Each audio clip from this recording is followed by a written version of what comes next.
This is the third Tuesday of the month Waupaca City Council meeting.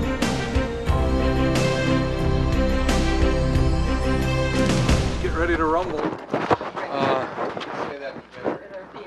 Sorry, I was... Rumble. Right. Yeah, be careful what I do tonight.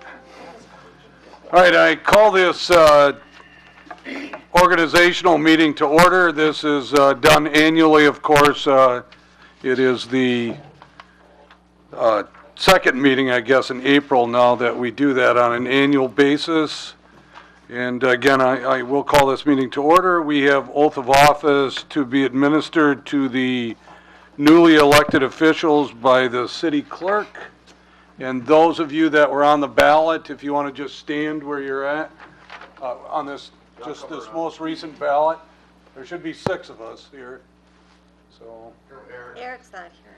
Oh, so there's 5 of us then right now. 1, 2, 3, 4, 5. Eric is coming.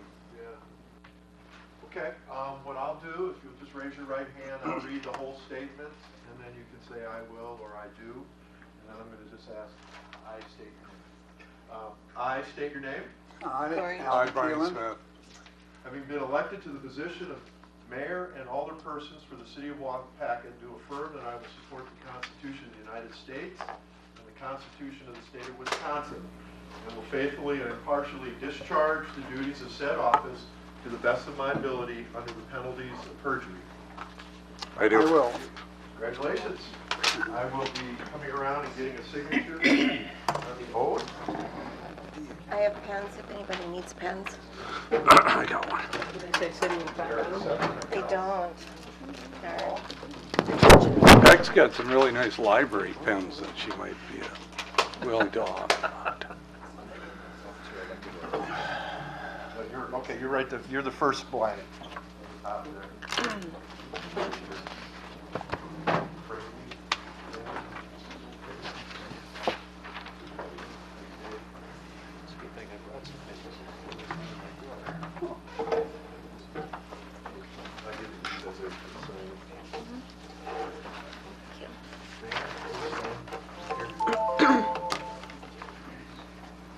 Lori, Thank you. right there.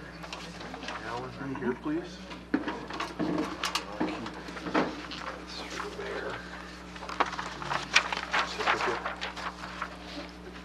You sign this? Yes, I Awesome. Suitable for training. All right, Mayor, thank you. I'll have to do Eric between meetings. Okay. All right.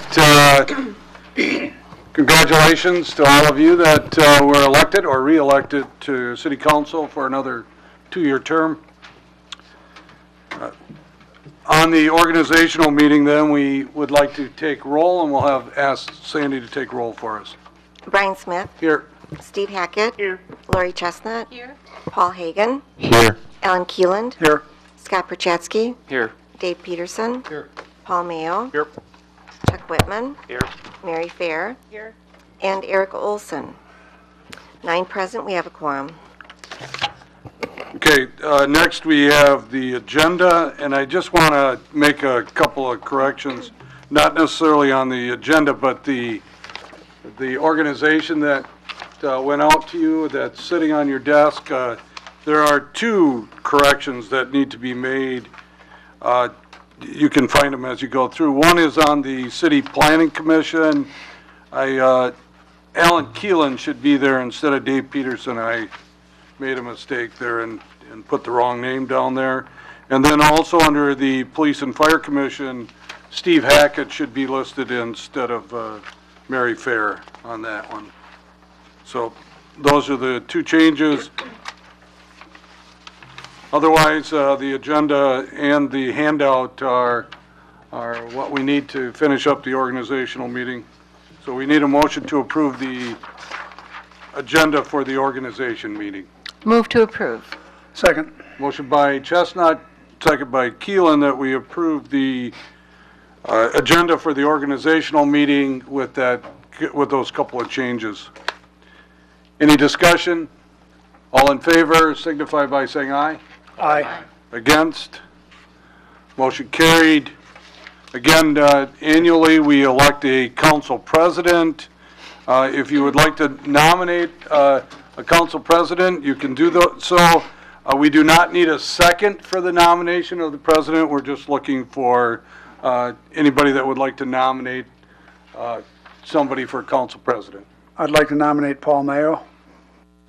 Okay, Alderperson Keelan nominates Paul Mayo for council president.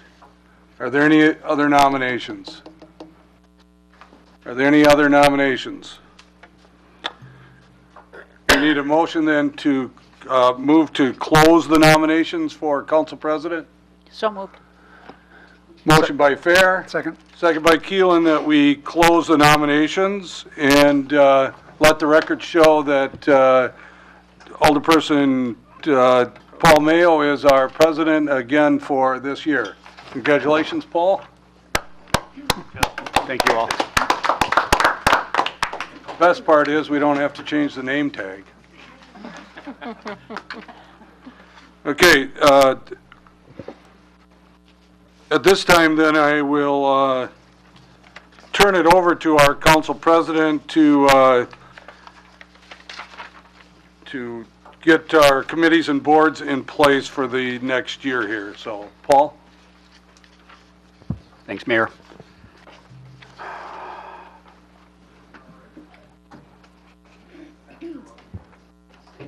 Okay, Mayor Smith appoints the following persons to the Board of Review, Board of Appeals, and City Plan Commission.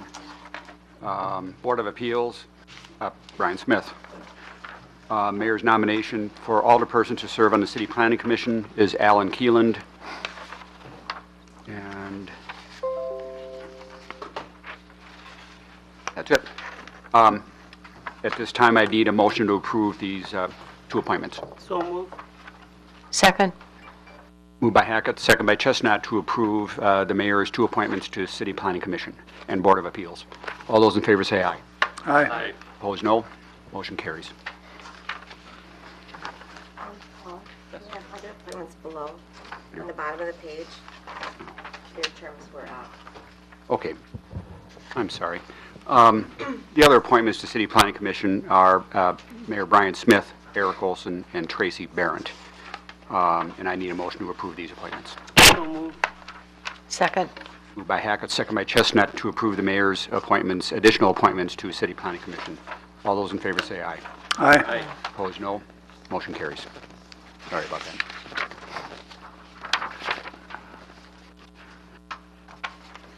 All right, Mayor Smith has appointed the following persons to the Library Board, Park and Recreation Board, Police and Fire Commission, Airport Board, Community Development Authority, Recycling District, Waupaca Area Fire District, Wellhead Protection Commission, Historic Preservation Commission, Emergency Planning Committee, WAHA Board of Directors, the Historical Society, Joint Review Board, East Central Planning Commission, Room Tax Board, Waupaca, of the Waupaca Area Convention and Visitor Bureau, Community Development Block Grant Committee, Waupaca Area Convention and Visitor Bureau Tourism Promotion Committee, and Waupaca Senior Center Advisory Committee. First is the Library Board. Probably just started with that. Kyle Pulvermarker, Youth Representative, Lori Chestnut, Paul Hagan, Holly Olson, Joel McClone. Park and Recreation Board, Sawyer Sopa, Emma Smith, and Katie Ash. These are the youth representatives. Katie is the alternate. Eric Olson, Dave Peterson, John Kinnear, in the towns of Dayton, Farmington, and Waupaca have their reps. Police and Fire Commission, Steve Hackett, Romy Youngers. Airport Board, Anya Harrington and Mason Hepner are the youth representatives. Mason is the alternate. Paul Hagan, James Wernicki, and Mary Fair is the alternate.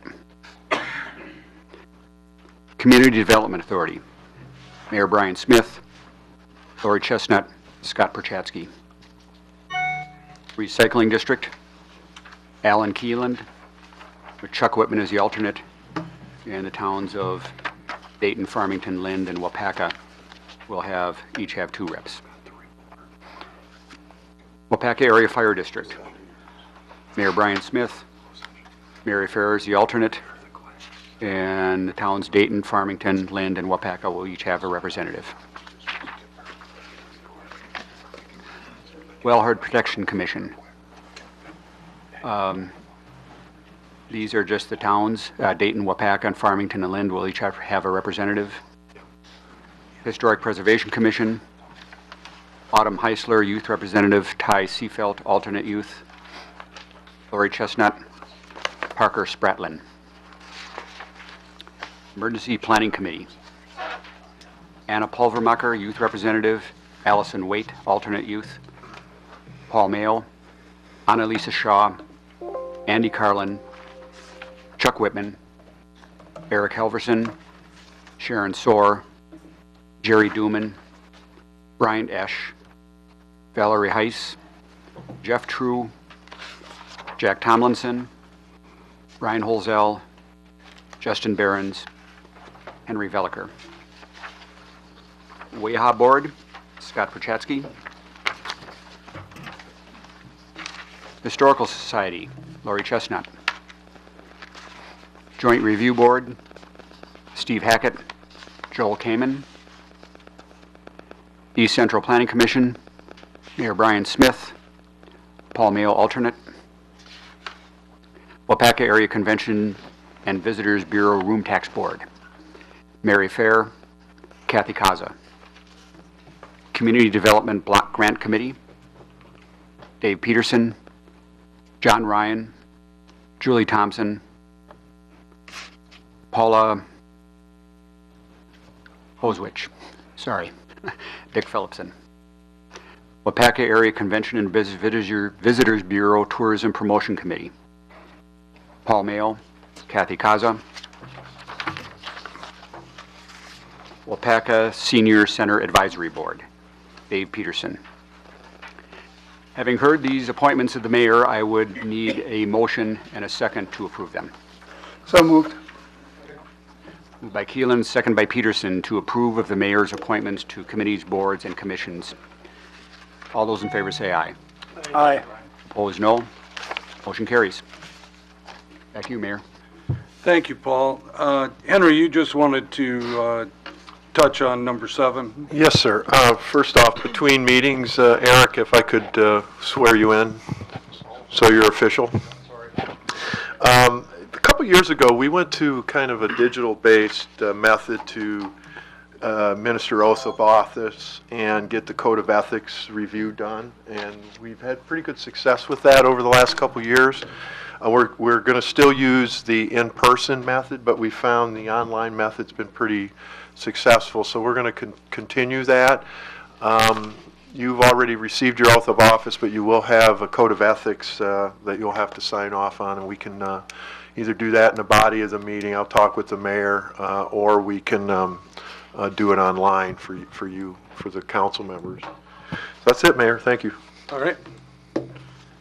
Okay, with that said, then we would be looking for a motion to adjourn the organizational meeting. Second. Motion by Hackett, second by Chestnut, that we adjourn our annual organization meeting. Any discussion? All in favor signify by saying aye. Aye. Against? Motion carried. We are adjourned from this meeting at 6:01 p.m. Yep, absolutely. We have a couple of public hearings yet before we start the city council meeting, so bear with us as we get through our agenda items. I think, Sandy, are you ready? Mm-hmm. We'll go ahead and start the first one.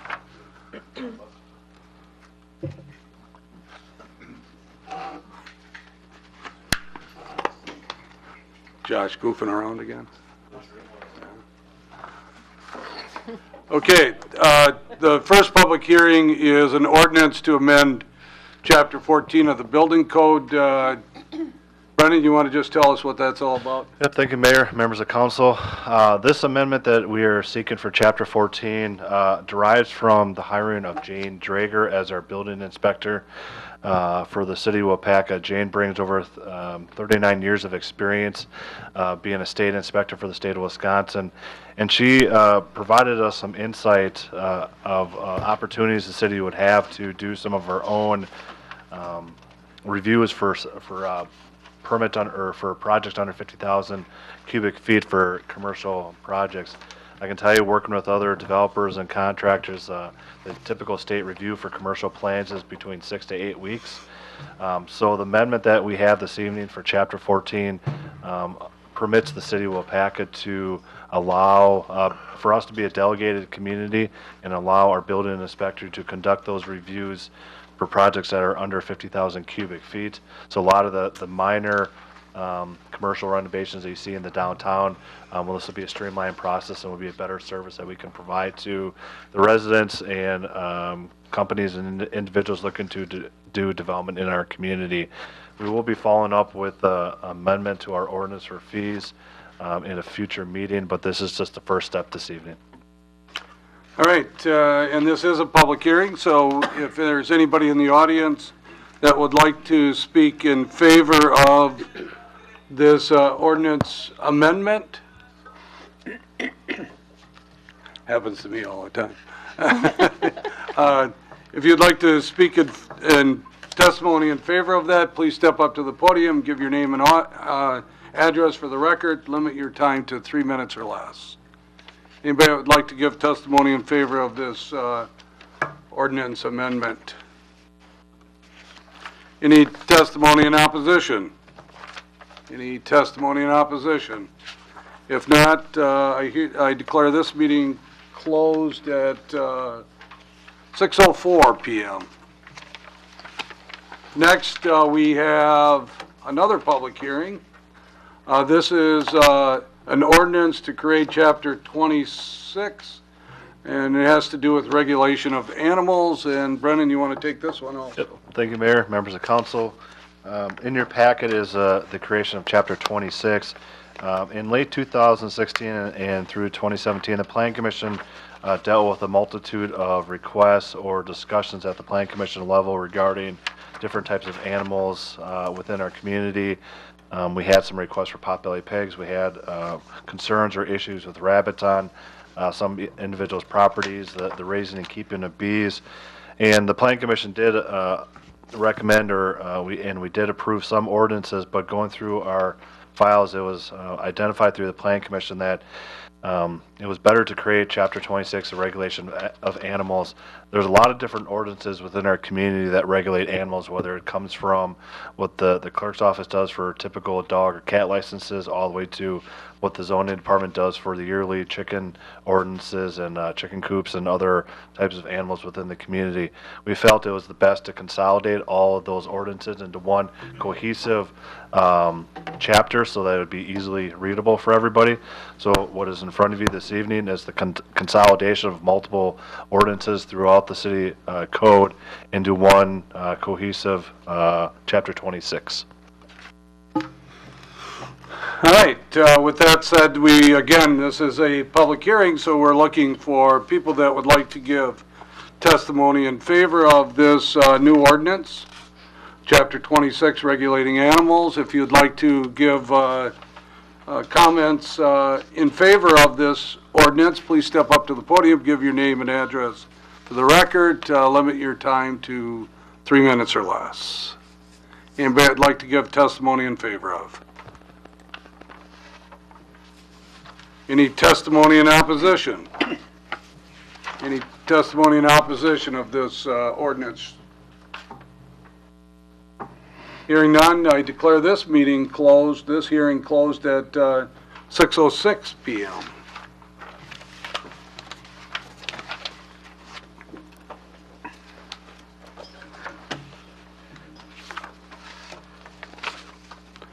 All right, let's move into our city council meeting then.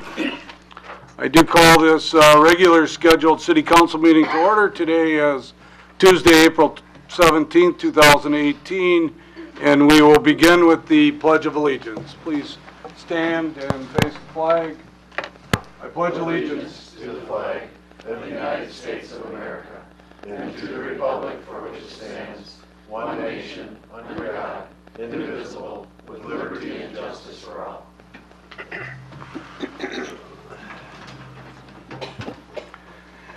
And we will ask Sandy to read the open meeting statement for us.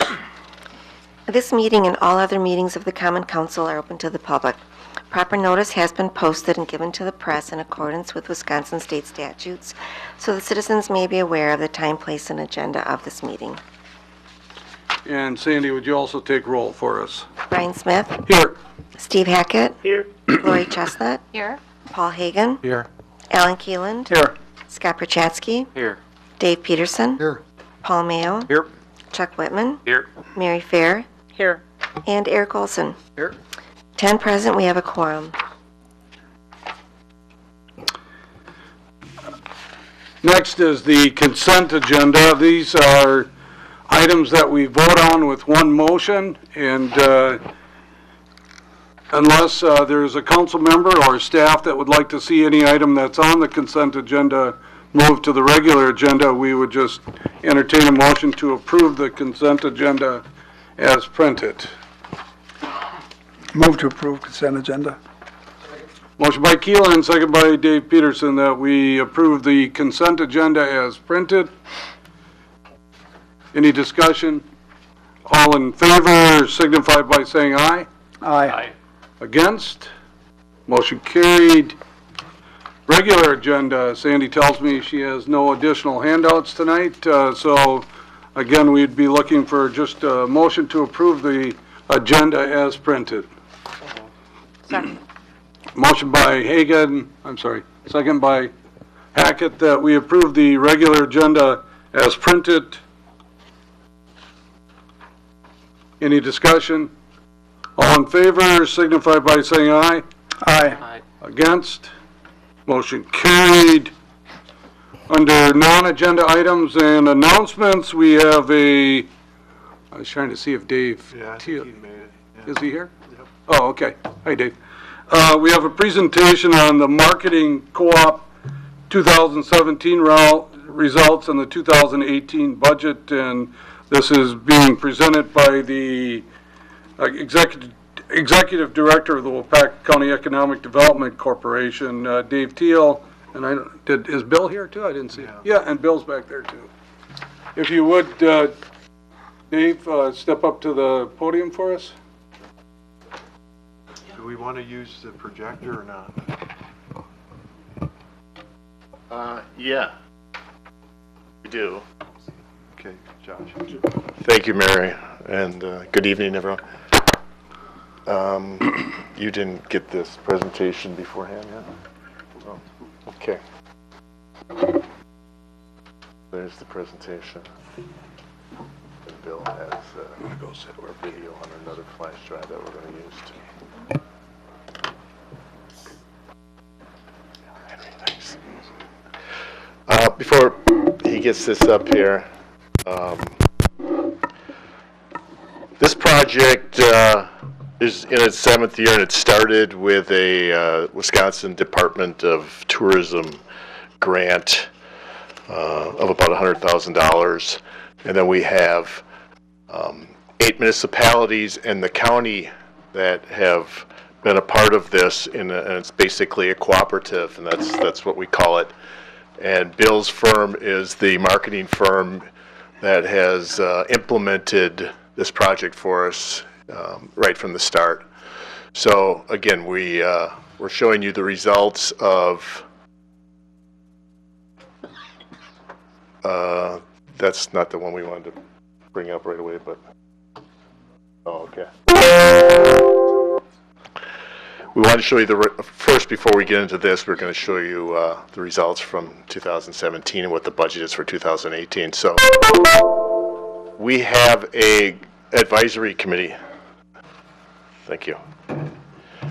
We have an advisory committee that guides this, and there's 2 members from every community that's a part of this and the county. Your 2 advisory committee members are Henry Velliker and Terry Schultz from the chamber. Are we going right behind me? Where am I pointing, Josh? At the machine or at the screen? Push the other side. Going the wrong way. There we go. Okay. So, we currently have 52 co-op videos in rotation that are advertising either in the local market. The local market would be the Waupaca and Shawano County areas, and then the Fox Cities market. And I think, is Wausau included in part of that too? I think they are. Yes. Yeah. And then the Milwaukee, Chicago market. So any member can pick which one of those markets they want to focus their video in. So last year, there was over 2 million video impressions and 1 million views. And I'll just let Bill jump in just quickly to tell you kind of what an impression is and what a view is. That's a good point. So for those of you who are active on social media, the views come in 2 basic buckets. The first is from our friends at Facebook, and what they define as a view is anyone who watches 3 seconds or more of a placed video. On YouTube, which is a complement to that, if you've ever had to sit through a portion of a video before you got to see the specific content you were looking for, that's us, or at least part of us, and that's typically 5 seconds or more of an overall video. So typically what we find is a 2-to-1 ratio for impressions to views. And this is just the stats from Facebook, which has steadily been kind of taking over the world, but obviously that a little wrench got thrown into that. But that's who we've been using a lot more, if I'm correct, right? For our, so you can't see the December ones. They're actually, we are getting views in December, but we kind of drop off the amount of advertising we do in December. There, you can see it right there. And this is the YouTube views. You can see the summer months are obviously summer into fall, late spring are the big times for us. You know, we're trying to obviously increase visitation to the county in the wintertime too, so we do advertise during the winter. Okay, so the planned budget for 2018. So we're really continuing more of the same, which is, and you know, over the years we've learned the most effective things to do really is the social media stuff. So we've done a lot of different things over the years, from internet to cable television, but social media really is kind of where it's at, and so that's what we've been concentrating on for the last several years here. So we're going to continue to use those media channels, YouTube and Facebook. So up until this past year, we had, for the last 3 or 4 years, every year we were doing videos for our municipal partners, trying to capture assets from the municipalities. You know, the first 3 years or so, we brought in businesses and we were subsidizing those videos with the money from the state as well as the money from municipalities and the county, and then we started to, the last few years, do municipal videos and county videos because we want to capture those assets too. We got a lot of great stuff in our municipalities and in the county, and so then this past year we went to a new format where we're doing what we're calling chapter videos, which is really capturing the county as a whole under one video. So we're doing stuff from every area of the county and putting it into one video. We're going to show you one of those. The advisory committee picked the topics, and they were best day on the water and silent sports. We're going to show you silent sports tonight, and then for next year we will be doing another chapter video in 2018. and that topic is going to be historical sites. So we basically, this is the way the budget's broken down. We have a $36,000 set budget. That's what we went with this year. That's the amount of money really that's being thrown into the pot from the 8 municipalities. You guys throw $32.50, I believe, into the pot. The county's throwing $24,000 in, and then the other 7 municipalities. So the municipalities make up $12,000 of that 36, and the county puts in 24. And we're splitting it up like this. You can't see everything here, but you can see that we don't spend a lot of money on the website anymore. Really, the cost for Bill's firm to manage all the media, and then the media by itself, and then the production cost for doing videos. So there will be additional revenue. As I point, the red part on the bottom, the 2018 revenue from business members was $13,000 last year. It's going to be in that neighborhood again, and so we're just not sure exactly how we're going to spend that this year. We're either going to, do another chapter video. We're going to increase our media buy. Next week, I have a webinar with the State Department of Tourism. They have things that you can buy into. We might go that route too. I mean, we will use that money to advertise the county and our municipalities. We're not sure exactly if we want to shake things up a little bit this year. This is all really leading, from my perspective, it's leading to lots of different things that we're trying to do in this county. So, we started with our Main Street business videos, and then we've moved into the quality of life videos. And we're using all of those different marketing tools now or at some point in time. And we're starting to move into workforce development because, as you know, we have a numbers problem, a demographic situation here over the next 20 years where we don't have enough people. So we want to get as many people interested in Waupaca County as possible. We want to keep people around that grow up here. So we need to start doing things, letting them know about the kind of businesses that are here, trying to get the students engaged, and so we're working on stuff. This all kind of works together, and that's really what we're trying to accomplish in the long run. And any questions before we show you the chapter video? Okay.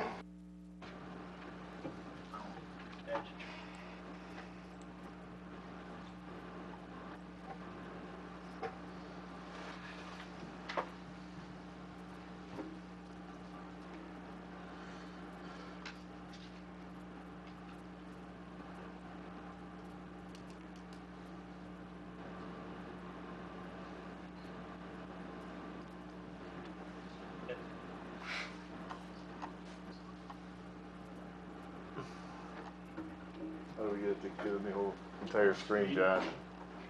Little trick here.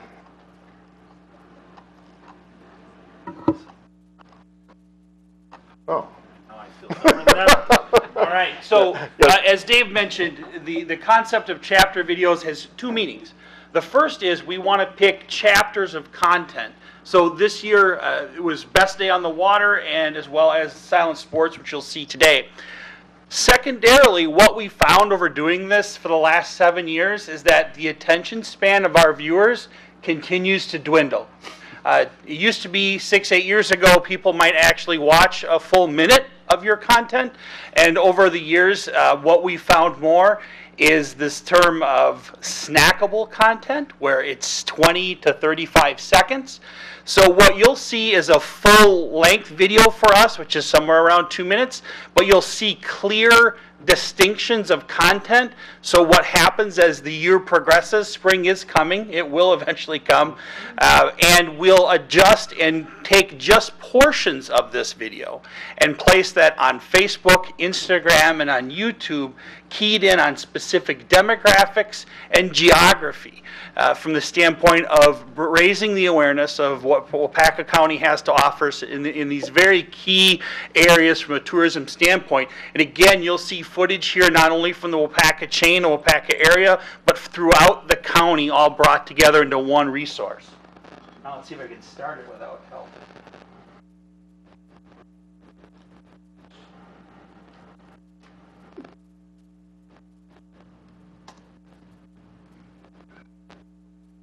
Right.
So very brief, and even within those sections, you see the clear chapters for seasonality that helps us bring up the awareness of our key silent sports opportunities during those times of the year when the sun does come back and the grass gets green once more. So these will run not only in the Fox Cities area, but we'll have a reach outside of that as well. Social media is one of the few ways we've found to get measurable results outside of our local geography cost effectively to spread the word. We routinely get hits from the Madison area, from Milwaukee and Chicago. So for our co-op members as well, for the municipalities that participate, we're able to spread that message in ways for our budget that frankly we couldn't do other ways. Okay. Thank you for your time. Thank you for coming. Anybody have any questions of Dave or Bill? Thank you guys for coming. You do have another municipal video that we didn't get done last year, and it's actually quite timely. It's Waupaca Online, so you still have that. It's all been paid for. We just had to get it done, and I know that's business is starting to take off for you, so it would probably be timely for us to get Bill's production crew and get that done and get it out there. Awesome. Thank you.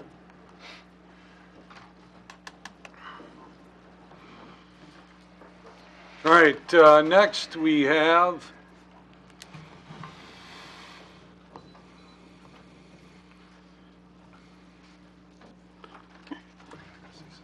the Arbor Day proclamation. Justin, you want to read that for us? Absolutely, Mayor Smith. Thank you very much. Page 142 in the packet is the Arbor Day Proclamation. So whereas in 1872, J. Sterling Morton proposed to the Nebraska Board of Agriculture that a special day be set aside for the planting of trees. And whereas this holiday called Arbor Day was first observed with the planting of more than 1 million trees in Nebraska, and whereas Arbor Day is now observed throughout the nation and the world, and whereas trees can reduce the erosion of our precious topsoil by wind and water, cutting heating and cooling costs, moderate the temperature, clean the air, produce oxygen, and provide habitat for wildlife. And whereas trees are a renewable resource giving us paper, wood for our homes, fuel for our fires, and countless other wood products, and whereas trees, whenever they are planted, are a source of joy and spiritual renewal, and whereas Waupaca has been recognized as a Tree City USA by the National Arbor Day Foundation and desires to continue the tree planting ways. Now therefore, Brian Smith, the Mayor of City Waupaca, Wisconsin, do hereby proclaim the 27th of April 2018 as Arbor Day in the City of Waupaca, and urges all citizens to support efforts to protect trees and woodlands and to support our city's urban forest program. And further, he urges all citizens to plant trees to gladden the hearts and promote the well-being of present and future generations. All right. Thank you, Justin. You're welcome. Next, we have Earth Day proclamation. Andrew, you want to read that for us? volunteered. No, I can't get my internet to work. I'm sure somebody will help you. For a while. Page 143. Page 143. Thank you, Mayor. I appreciate it. Birthday proclamation. In the early 1960s, Senator Gaylord Nelson of Wisconsin began a movement to highlight mounting environmental problems. Earth Day continues to promote environmental awareness and celebrate the limitless possibilities for all people to care for our land, air, rivers, lakes, and oceans. Earth Day is an international phenomenon observed in more than 180 countries spanning every continent. Individuals and communities come together with a unified purpose to address issues such as climate change, species extinction, managing growth, economics, and emerging technology. Whereas the City of Waupaca lands, waters, air, and other natural resources should be protected and preserved at all costs. This goal of environmental sustainability is the legacy we wish to leave for those who follow us, and whereas the City of Waupaca supports and strengthens its commitment to the environment by working together to protect these natural resources is essential to the continued quality of life of the residents of the Badger State, and whereas the City of Waupaca recognizes the spirit of Earth Day as a global event that celebrates environmental achievements and raises awareness for environmental issues and provides a unique opportunity for people across the state and nation to promote environmental stewardship by setting goals and taking actions to lessen the negative impact on the environment. Now, therefore, Mayor Brian Smith, on behalf of the City of Waupaca, do hereby proclaim April 22nd, 2018 as Earth Day and welcome the support of all residents in our quest to create a clean, green, and healthy Waupaca. Thank you, Andrew. Nice job.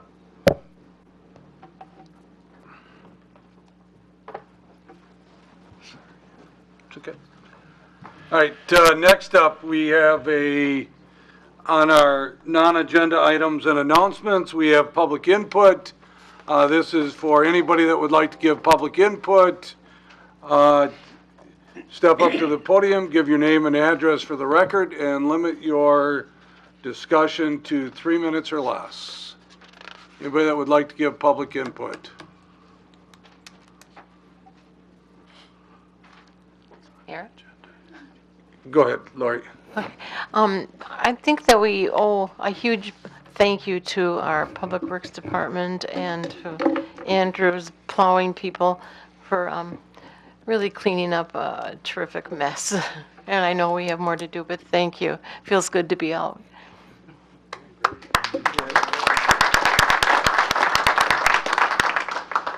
Awesome. Thank you, Lori, for that. Hi, Russ Butkowitz, 124 East Lake Street. Thank you, Council, for hearing me out tonight. I'm addressing the Oz property situation, and I just want to let you know that it's still our plan to take the property back.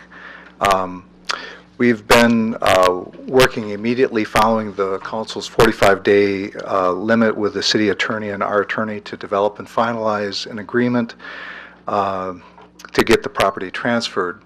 There was a delay of about 10 days after the initial vote before we heard back from the City Attorney.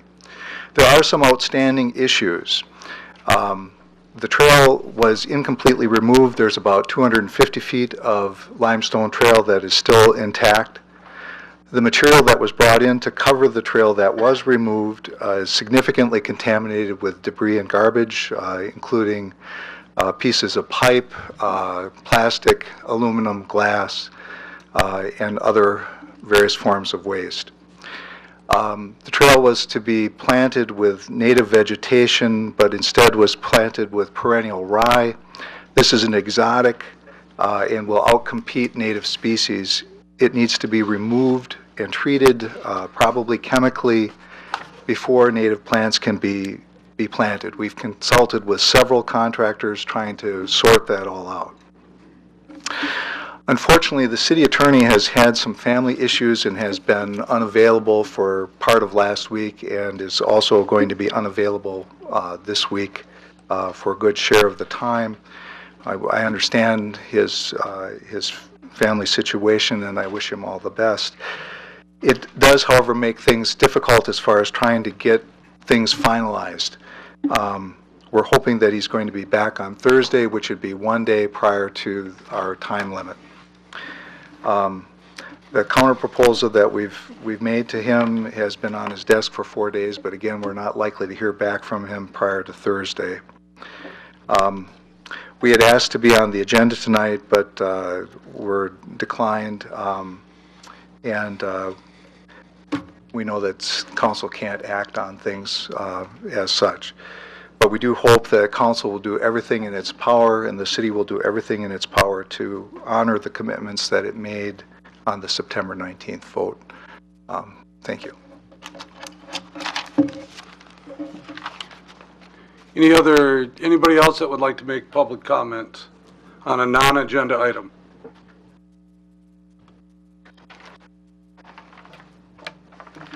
Sophia Bukevich, 124 East Lake Street, Waupaca. Good evening, council members and city staff. Thank you for allowing me to speak before you once again this evening. As a little girl, I was taught to treat all living creatures with the utmost respect and to prioritize the time I spent in nature. This fostered a deep love and appreciation for the natural world, a love that has continued and strengthened as I've grown. Not only have I deliberately sought to explore nature at home, like Hartman's Creek and Oz, but I have sought out alternative outlets through my education to increase my understanding of the world. My junior year of high school, I applied and was accepted to Conserve School, an environmental semester-long boarding school. Here, I was immersed not only in environmental education, but also in an education on public policy. My instructors, peers, and the land taught me about the interconnectedness between species of flora and fauna, and even between different ecosystems. One of our biggest units at Conserve was on the principles of leave no trace, which simply highlights how simple things we can do have damaging impacts. It teaches you to be cognizant of your actions, to act deliberately with the best intentions for the land around you. My teachers highlighted how crucial a healthy base component is in determining the overall health of any ecosystem. For much of the natural world, that base is soil. Without viable soil containing the necessary water retention levels and proper nutrients, the growth of plants will all but be inhibited. Recently at Oz, trail restoration occurred in efforts to return the land to its natural state. The city was to remove the mat segments used to preserve the trail, as well as to remove any limestone, replacing it with healthy topsoil. While much of that trail mat was removed, segments were left behind. Items such as shovel handles, screwdrivers, plant labels, glass, brick, concrete, and pieces of plastic are now found at the site. I do not want to accuse anyone of doing this out of malintent, but simply out of ignorance and disregard for what is required to reestablish native plant species along the former segments of the Oz natural area. This will not serve as sufficient base, as partially composed material like this robs fragile new plants of the nitrogen needed to get a healthy start. This litter pollutes the fragile ecosystem Oz houses. The litter simply adds to the stressors placed on the ecosystem. As you all know, we already have a severe invasive species problem with Japanese barberry, which has overtaken and consequently suppressed many of the native species in the woods. Last September 19th, you voted to return the natural area to my family. It was approved by you in your vote that city staff would plant native species and not another exotic invasive grass. Unfortunately, that aspect of the contract was directly violated through the planting of perennial rye, a foreign plant species that outcompetes native plants. I hope that the city acts to rectify the aspects of trail restoration before the transfer of the property, as it is simply the right thing to do. I do not mean to attack any individuals. I simply desire to bring attention to this situation. I encourage each member of council to visit Oz along with myself or my family to experience the serene beauty of it, to develop a personal connection with the land in an attempt to better understand why my family and I fight so hard for its health and protection. Thank you. Anybody else that would like to give public input? Good evening. My name is Kari Esbenson. I reside at 124 East Lake Street, and I just want to compliment the City of Waupaca for adopting both Arbor Day proclamations as well as Earth Day proclamations. They're very much consistent with our mission for the Oz natural area and our original intent in donating it, and also how we would like to manage it in the future. It's also kind of fitting tonight to hear the presentation by the Economic Development representatives who were speaking about the importance of silent sports and how our natural environment and the natural features of our woodlands and grasslands and wetlands and all the various wildlife that inhabit them give pleasure not only to the people who reside here, but to prospective people who might want to move here and live here in the future.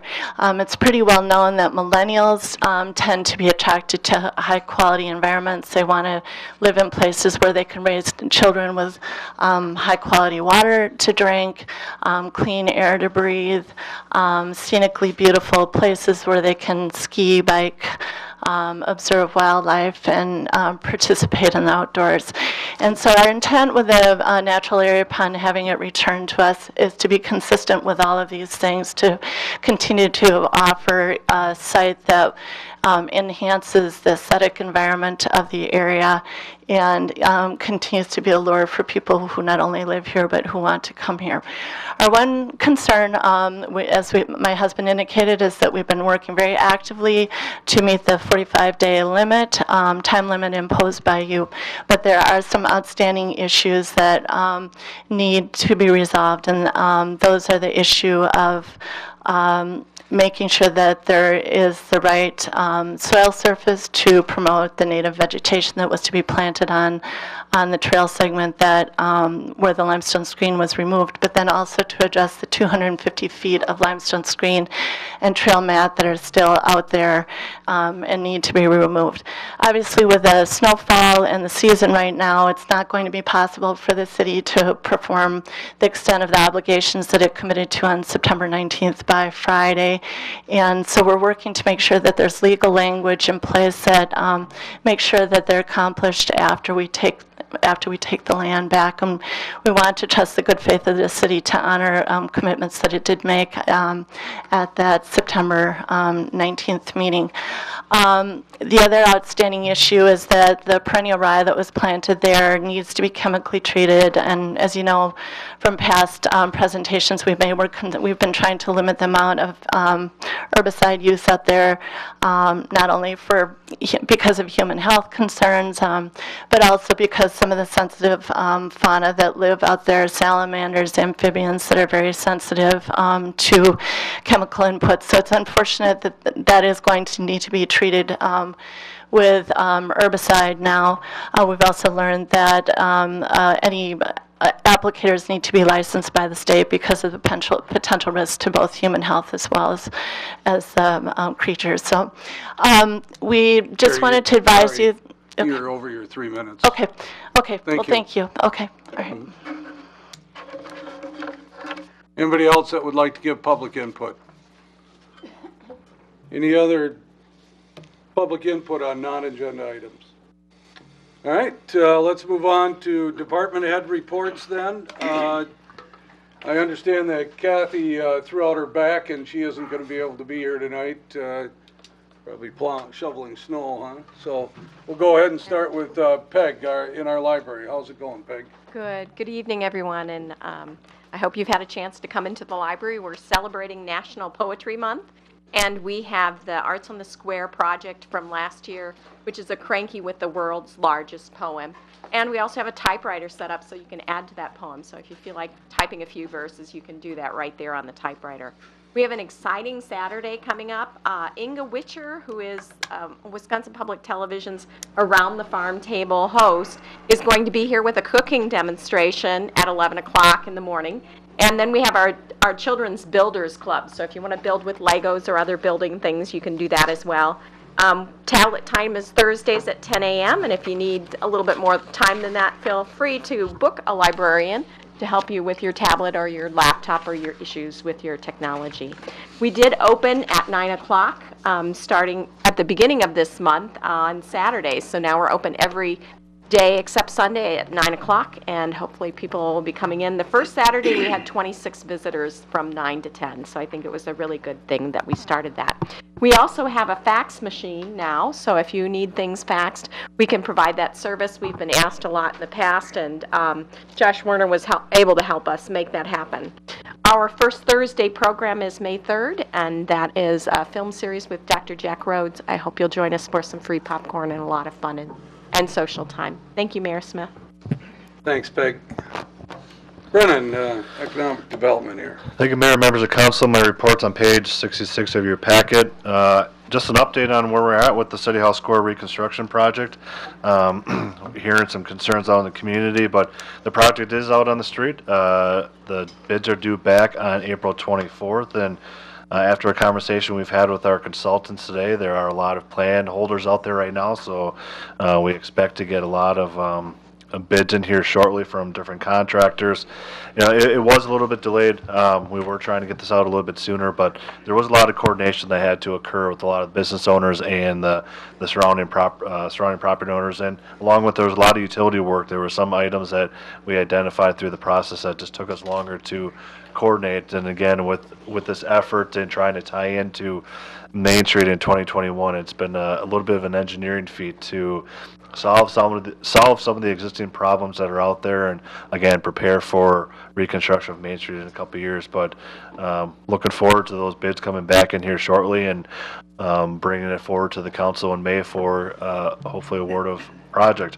And then I just want to highlight on a positive note, in my report you'll see that we have received an application for a 48-unit apartment complex, so we are seeing more housing come into our community. That project will be in front of the Plan Commission next month. But another residential project that we're working on is all the lots that we have currently available for sale by the city. I've met with multiple property owners over the last couple of weeks, and I think we'll be having hopefully some purchase agreements here being approved over the next couple of weeks, so that's exciting to see as well. Great. Thanks, Brennan. Public Works, Justin. Thanks, Mayor. Once again, my update can be seen on page 67 and 68 of the packet. So starting as usual with the wastewater treatment plant. The large concrete tanks in our sludge storage operation, we did do that inspection. We have a report. We have a scope of what needs to be fixed, and it's probably going to be developed into something into our capital plan starting next year. It's that, I guess, big of a project. We're not going to handle it this year, but it's upcoming, just to give you guys a heads up. And it's definitely warranted to do repairs versus a brand new tank that we need. Also with the wastewater side, we had a failure with DCS controls, which is our distributed control system at the treatment plant. Just noting that, I mean, it was an easy replacement. It was expensive, but that is a project we have slated for 2019 as well, an upgrade of all of our controls at the wastewater treatment plant. So just giving you a heads up on another big project coming from the treatment plant side. Street, what can you say? It's April. We got a biggest snowstorm in 130 years. And yes, our crews, I think, did an awesome job. They were out there working hard.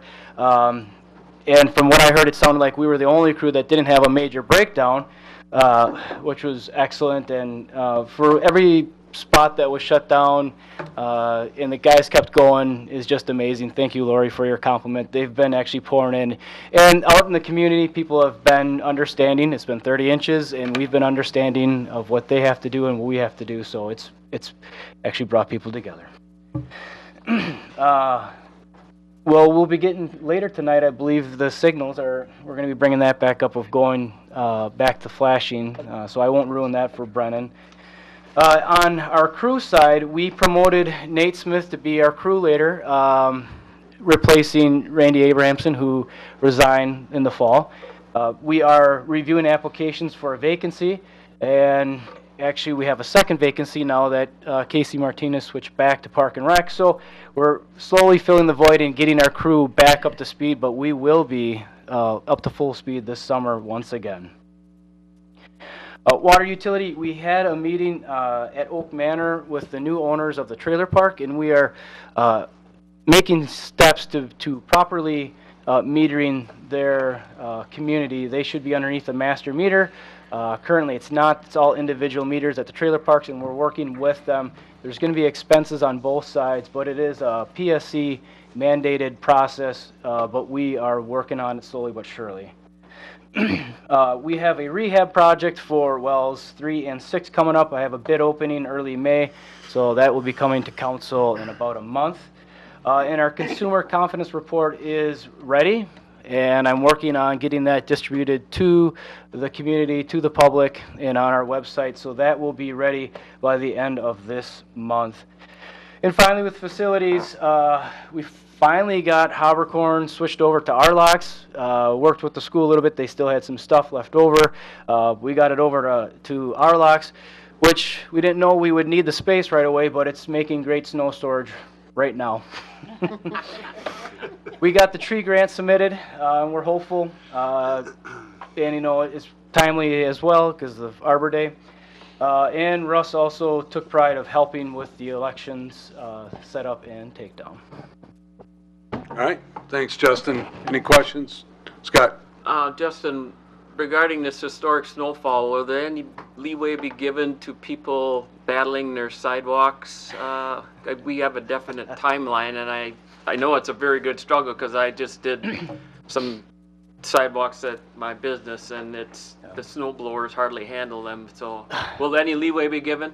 Because you'll probably get some calls. I'm just asking so the public will know. They may have to contract somebody to do it. I think, yes, a little bit, because we're still battling as well. So it's difficult for us to enforce when we're in the same boat. So that's kind of like what I said before. We're dealing with it. The community's dealing with it. We're all trying to still get cleaned up. So, but still clear off your sidewalks, and we're trying to do the same. Okay, thanks. Okay. Parks and Rec, Andrew. Thank you, Mayor, council members. My report starts on page 31. I also was going to give a good thank you to Josh and Casey, my guys who like to help as well. I did their time cards the other day, and they worked hard this weekend. They did a lot. So, and all the other guys worked hard as well. The snow obviously has a pretty big impact on Parks and Rec as we move forward here. It will slow us down quite a bit. We're supposed to start practices at Swan Park next week for baseball and softball, which probably will not be happening. So we're going to just have to work with the groups that we work with and partner up and just figure out what we need to do. And we'll get through it, definitely. Hopefully some warmer weather is coming soon. Before that big snowfall, we did get some projects done out at Swan Park. We did replace, or TLC replaced the light bulbs in all but one light. It was a little soft to get to one of them, so they got that done. We did receive the new ball machine that works on the fields. So we're hoping to use that here soon, possibly. Another partnership that we have is with the Waupaca Lakemen, who we have some representation here today. They use Lakeman Field, and they've been very kind to us, and we appreciate that. And they went out and bought a new portable backstop, you know, the big ones that have wheels on them, to the tune of almost $5,000, and they are going to let us use that out at that field, and they put it up at that field as well. And it came with some other various screens as well. So we'd like to say thank you to the Waupaca Lakemen for helping us and just making, you know, our community a great baseball community and softball community with that. So thank you for that. Some other projects will be put on hold at this point. Baseball's projects that I talked about last time, that's going to really bog us down with the snow and some other things. So we'll just keep moving forward as we have to. Thinking about summer, I know it's hard with 30 inches of snow out there, but we will be coming up on some summer movies again this summer, which we're planning on doing. And so I was going to talk about those a little bit more, but hopefully it'll be a lot warmer and a lot drier in June when we start those. So I'll talk about those at the next meeting.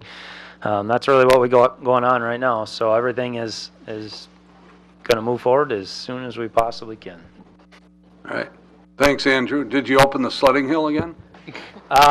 Yes, actually we got some phone calls on that on Monday when I was in the office, and I said if you can get to it, because I don't think it's plowed out yet, which is totally fine. If you can get to it, you can sled on it, I told him. All right, great. Chief Ozell. Thank you, Mayor. My report starts on page 42. During the commission meeting a few weeks ago, the commission was given a copy of our annual report, and that was just a rough draft. Commissioner Schultz has agreed again to come to one of the May meetings, and he will present our annual report, so I'm looking forward to that. We've been struggling with Ford right now. We have no idea where our squads are. It's been 25 weeks that we've been waiting for our cars. They got put on back order. So we're working with the dealership, and they're trying to expedite those orders as soon as we can. So we're waiting for those 2 new vehicles to come, and then we can take the other ones down to auction, and we can get rid of those. The other thing that you're starting to see in your packets is a speed report data that we've been putting a speed sign. If those of you are familiar, it was over on Churchill Street. And the goal behind that is obviously to try to reduce speeds and also see where the speeds are at. So we had it up from March 7th to March 22nd. And the speed effectiveness report indicated that the percent of vehicles slowed down by the speed board were in the low 90% range. And then there is also another part of the report that comes with compliance and risk report. And the majority of those vehicles were in the low risk of 72, and the compliant was 56 versus the medium risk of 2 and a high risk of 0. So just to kind of, that speed board's there and it gives me this data, but one of the other things that we did was we also did a directed patrol where the officers were out there monitoring traffic with that speed board. They spent a 43.20 hours in May on Churchill Street. They completed 26 traffic stops that resulted in 19 warnings and 21 citations. So just to try to balance as to what that speed report is and what we're seeing with the data. The other thing, the big news I guess that we have right now is on April 28th, we're doing a drug take back again. And that's really important because with the drug take back, that provides a safe environment and a responsible means of disposing of all the medicines. It also reduces the potential for abuse from the medication. So everybody understands that the program is totally anonymous. All you need to do is come into the lobby on April 28th between the hours of 10 and 2 p.m. and dump your medication in a pill box.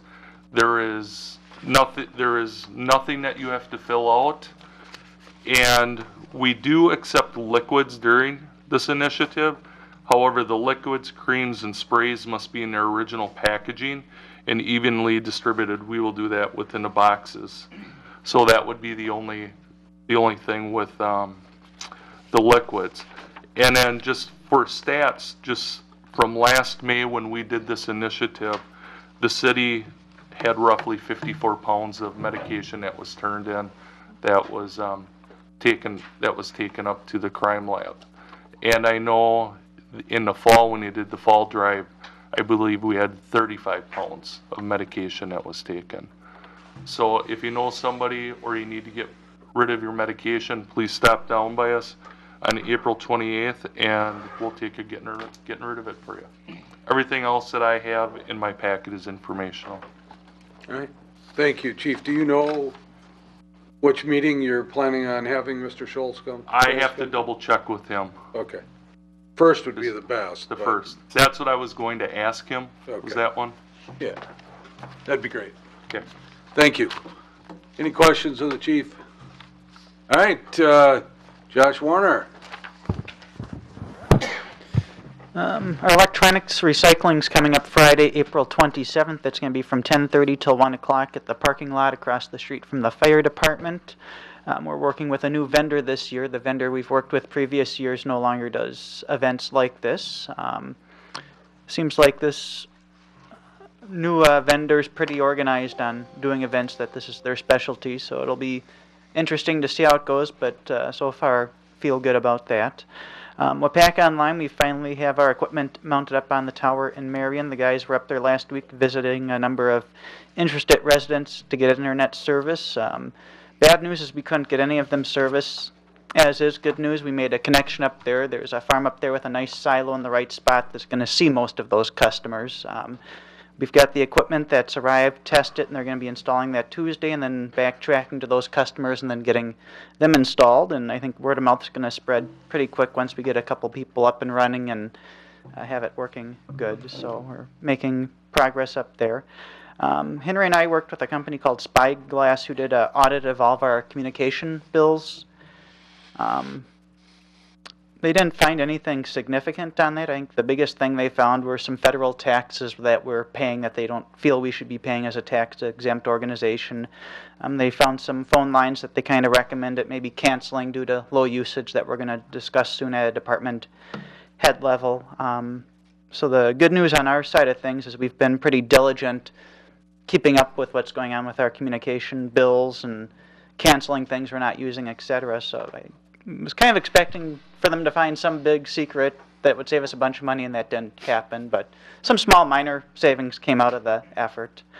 Right now I'm doing our annual computer replacement and putting some new computers in and rotating some around and getting rid of others. And we had a meeting a couple weeks ago, about 10 or a dozen people showed up about some upgrades in this room, and there'll be some more discussion at the staff level about this, but kind of the top three things out at the top, I kind of asked for a tally, people to tally priority of different ideas for the room, and audio came out top of the list, doing some upgrades on the audio system in here, that there's maybe trouble hearing stuff or different things. So we'll be looking into that. New devices, and then doing something different than the projector screen was third on the list, so the video in the room. So that's kind of the top three things. So we'll be discussing that some more before kind of finalizing how to move forward on it. So that's what I've got. Great. Thanks, Josh. Any questions? Josh, as we're expanding customers for Waupaca Online, are we adjusting bandwidth up also? Right now we're good. If you recall, last fall we upgraded with Spectrum at the time for more bandwidth, and that's we haven't maxed out on that quite yet. And the nice thing with Spectrum is when you're in the middle of a contract, you can go back, basically redo the contract and get more. So our next jump from where we're at now would be 500 meg, and I think it was only another $600 a month or something like that. So when we get close, we'll make that jump and get more in here. Where are we now? We're at 200 meg right now, and I'd say maybe peak usage in the evening, maybe 180, 185. Okay, thanks. So we watch it. We know. Josh, remind us again where that electronic recycling is going to be. Parking lot right across the street from the fire department. The public parking lot will be on the far side. That's usually more empty. And if they want to see what they can bring, and some items cost money, they can go to the city it's all website. at cityofwaupaca.org, or you can find it on Facebook. Televisions and appliances are basically what you're going to pay for. And some of those prices, I think, are a little lower than past events. Some of the prices are higher than past events. And, those are the items that they don't make a profit on. It costs them money to dispose of. But all the small stuff, computers and phones and laptops and that sort of stuff, all the small miscellaneous stuff, still free of charge. Okay, great. Thanks, Josh. Yep, thanks. Henry. Thanks, Mayor. I'm going to pitch hit for Kathy and do her report really quick. And her report is on page 8. She's been working on two mandatory reports. One is the PSC report for the water utility, and the other one is the Form C. And the Form C is very critical because that's what they base, some shared revenue payments on. Before Kathy's time, we used to pay for these reports being done, and that was probably the tune of about $3,500. So with her expertise, we've been able to eliminate that expense, and because of her experience, how we report some of our expenditures helps us get a little more money, particularly like in road aids. So I'd like to really commend her for that. It's not in her report, but I do believe we are going to be presenting the 2017 audit on May 15th, I believe is when our auditors will be in. My report begins on page 72. I too wanted to mention the facilities department and their help with the election, but also just our election workers. I've seen a few more faces this go around. We've gotten some people to step up. It's awesome. Our turnout was slightly better than the state, and I don't have the specifics there, but we were a little bit higher, It was right? 25.4%. And what was the state? Right around 20. Yeah, so it's very awesome so that our citizens come out to vote. The other thing, we are right in the middle of the process to fill the Parks and Recreation Director position. The panel has met and we will continue to meet. And our goal is to get someone presented to the council in June, late May, early June. Next month, we're going to be going through a friendly audit of our taxi service. I mentioned that in my report. So we've been working on that to get files uploaded into an electronic system that's kind of new. So I'm fumbling through that a little bit, but we're getting through it.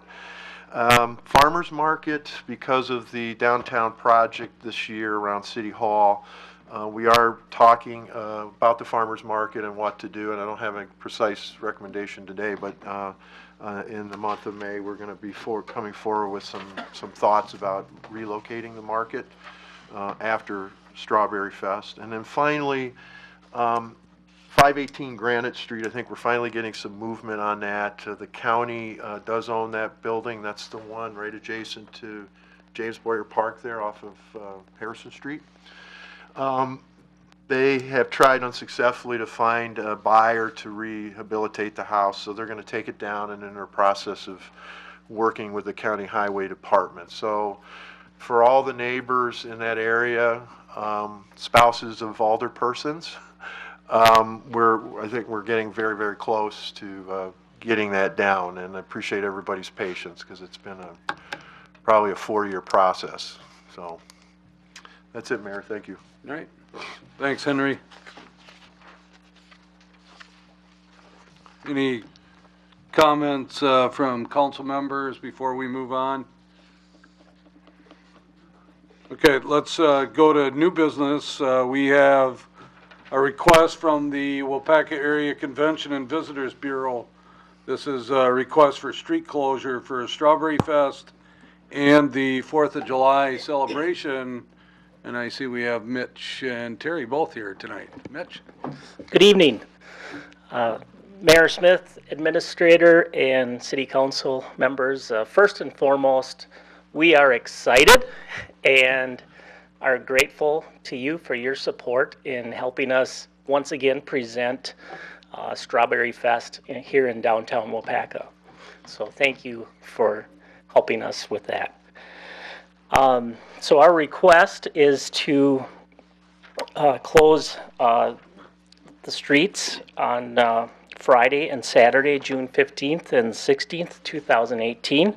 The block of Main Street from Fulton Street to Granite Street, and the east northbound lane of Main Street between Union and Fulton is needed for Saturday. The block of East Fulton Street from Main Street to Jefferson Street and the City Library parking lot will be needed Friday through Saturday. And additionally, excuse me, for the July 4th celebration, for the parade and the fireworks, Wednesday, July 4th, 2018, we will again have the parade beginning at 10 o'clock in the morning, and we request the assistance from the Waupaca Police, Fire, and Street Departments for parade route closure. The parade route will begin on Mill Street at Elm and North Division Streets and go south on Main Street ending at Lake Street. And we would like to again ask for permission to close Lakeside Parkway that evening from High Street intersection to the Waupaca Recycling Center for the fireworks display over Shadow Lake.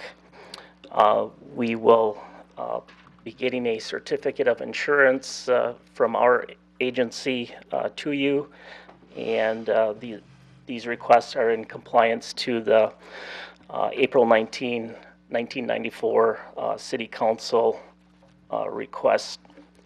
So, any questions? Anybody have any questions of Mitch? Again, what they're asking for then is street closures for it's the Strawberry Fest, which was on June 15th and 16th, and then also for the 4th of July celebration. So we'd be looking for a motion to approve. Move to approve for Strawberry Fest and the parade. 4th of July. We have a motion by Chestnut, second by Hackett, that we approve of the street closures for the Strawberry Fest on June 15th and 16th, 2018, and the 4th of July celebration on July 4th, 2018. Any discussion? All in favor signify by saying aye. Aye. Against? Motion carried. Good luck. Thank you, Mitch. I heard an aye from a little girl over here. Future council member. Starting young, yeah. Thank you very much. Thank you very Good luck much. to you.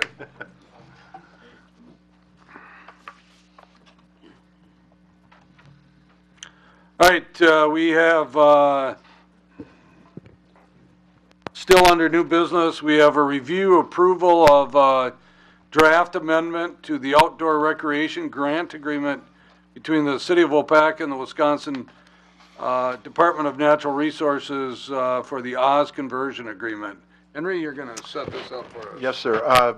My memo starts on page 145, and there's a number of attachments. This is brought forward to you in anticipation that agreement will be made on the transfer of the Oz property. This is sort of the last piece. As you heard earlier, there was some personal situations that sort of delayed getting that finalized, but I'm hopeful that we'll get it done. Attorney Hart does plan, at least as of this afternoon, to be back on Thursday. So in anticipation of that and in understanding that we should get agreement, I'm bringing this forward to sort of just close the loop. This is nothing new. You've seen this probably 2 other times. But to do the conversion, we had to get an appraisal of the Oz property as it sits now in its highest and best use, and that value on that appraisal was $101,000. So for the DNR to approve this conversion, we have to have like property and or spend money improvements in stewardship eligible parks to meet this requirement. So you can see we do have a parcel in the East Gateway. It was sort of split when they put the bypass in. It's a lot of river bottom kind of land and not developable. But we have an appraisal that the DNR will accept on that, and that values approximately $60,000. Now there's 2 ways to do the conversion. One is the traditional, so we'd have one piece of land traded out for the Oz, like size, like qualitative value, and then that would be it. Because the value on our 18.5 acre piece doesn't quite get us to 101,000, then we have to agree as a city to spend, well, the balance would be about 40,000 in stewardship eligible parks. And while Aaron was here, we spoke with a DNR staff person, and that is Jennifer Gearing, who created the draft amendment agreement. But we discussed putting a little bit of money into our boat launch and our river access on the East Gateway, about $12,000. There's a boardwalk there, needs some repair and some signage. And then the balance is proposed to be spent down in Riverview Park, Rotary Riverview Park. The projects would need to be determined, but it'd be about $30,000. We did receive and have a DNR stewardship restriction on that park, so that park would qualify for a development-based replacement. So amongst those 3 pieces, we get to the 101,000. So what the recommendation is to approve this and move forward with the idea that we will get agreement with the property owners to do the transfer, and that what you see is the draft agreement. Assuming approval tonight, if you give it, I will contact DNR and we will get a original copy of this, original version, that then I could have the mayor execute. So I don't know if you have any questions. Again, this is about the fourth time you've probably seen this over the last 6 months. But I think time is now. We're close to doing the transfer, and that is going to happen, and then we can get this conversion taken and get going on that. Oh, one last point. We do have to December 31 of 2021 to complete our actions, particularly where we're spending money. So my thinking is we would just put that into the capital planning when we do our budget next year for these expenses, so we have it. So we have a little time to actually expend the money on those projects. Okay, any questions, council? Okay, staff is asking that you recommend approval of this agreement to transfer the stewardship grant to these 3 properties. May I ask the question of, they seem to bring up a couple other problems, is that? Well, my advice is not to debate this on the floor of the council. The idea is to funnel those conversations to the city attorney. They have an attorney. I understand they're very close, and as Kari, I think, mentioned, their attorney has developed the language on the path and the other points that she makes. So I think the idea is to let John do his work. It might be slightly different than what you authorized with your 45-day rule. So we'd have to come back and let you, bless that, final agreement, assuming they sign it. But I have the city attorney's told me that he feels like he can get the agreement with the other parties. So, yeah. Any other questions? Again, we'd be looking for a motion to approve of this this amendment so that the stewardship property can be transferred to other assets within the city. Move to approve. Second. A motion by Mayo, second by Keelan, that we approve of the stewardship conversion agreement to utilize, Henry, you should bring this up too.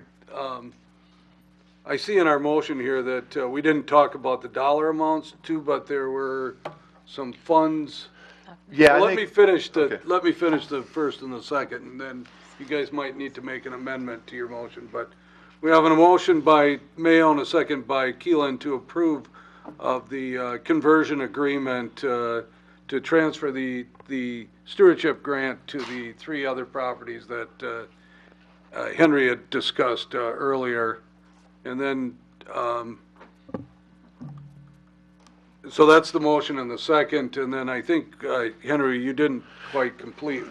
Yeah, and if you recall, in the motion to do the transfer, there was agreement to expend $10,500 for invasive species removal, and there was an intent to spend some money on some surveying.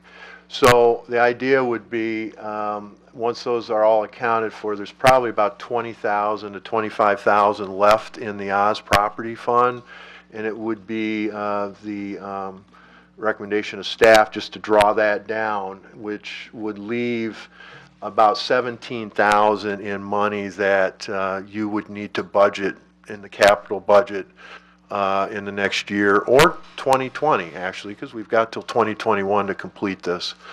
So it would be a couple sources of funds to complete the conversion. Okay, so do you understand that, Paul? Yeah, that's fine. Okay. Paul's okay with the I'm motion. okay. Alan? And Alan's okay with the second. Any discussion? Everybody understand? Sandy will call the roll. Mary Fair, Aye. Lori Chestnut, Aye. Paul Hagan, Alan Keeland, Aye. Dave Peterson, Aye. Paul Mayo, Aye. Chuck Whitman, Aye. Eric Olson, Aye. Steve Hackett, Aye. and Scott Perchatsky. Aye. 10 ayes, motion carried. All right. Thank you, Henry. Next, we have ordinance number 0418. This is an ordinance amending section 17.201, parent 2 of the chapter 17 of the Municipal Code of the City of Waupaca entitled Amendments to the District Maps, Riverfront District, first reading. Brendan, you want to, this is on page 156, I think? Starts on 156. 155, 155 is my memo. Okay. Thank you, Mayor, members of council. This evening, the proposed rezone that is in front of you is kind of a continuation from efforts that were led last year by the Planning Commission staff and approved by the Common Council for the creation of the B7 Riverfront District. This area is bound by Main Street to the west, East Fulton Street to the south, and kind of the Waupaca River area.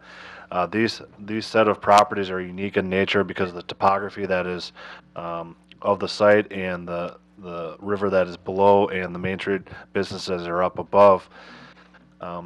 We created the B7 district to accommodate future economic growth within the downtown area and provide additional opportunities, as we had heard several concerns and opportunities that presented themselves about additional development opportunities on the main floor of Main Street and the creation of live work or live rent types of businesses on the main floor of Main Street. We did receive an application last month from 112 North Main, Rick and Tammy Wolter, for the creation of a live-work residential unit.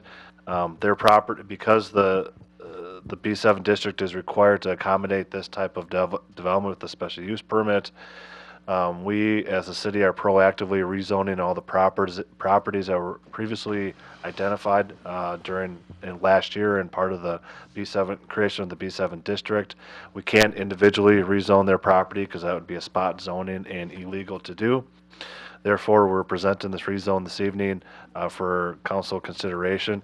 The Planning Commission did hold a public hearing last week where we did hear some concerns from some of the property owners regarding what is permitted for live work or live rent type of scenarios on the main floor. It would be staff's recommendation, since this is a new ordinance and we've only received one application, that we maintain the ordinance as it stands right now, but we are taking it under advisement, and if additional requests come forward that require us to review the ordinance as it was previously drafted, we'll certainly accommodate that review at the Planning Commission and bring forth any recommendations in the future if amendment is required for the B7 district. Any questions? Let me make sure we understand what's going on here tonight. This is an ordinance, and there are two readings that are required to pass an ordinance. So this is actually the first reading, and we would then bring this back at the next meeting if it's unchanged, and we would vote on that. And so this ordinance would not take effect until it's voted on at its second reading, which would be at our first meeting in May. Okay, so questions, council members? Okay, with that being said, then the concerns that people have would be addressed. It seems a bit premature to put this forth and then to make changes. Would it be better to just let some of this work out and then do the first reading at the next council meeting? Okay. Do you, or not? Well, we're not doing anything tonight. Okay. We're having the first reading tonight. Just the first reading. Okay, so there's nothing to vote on tonight.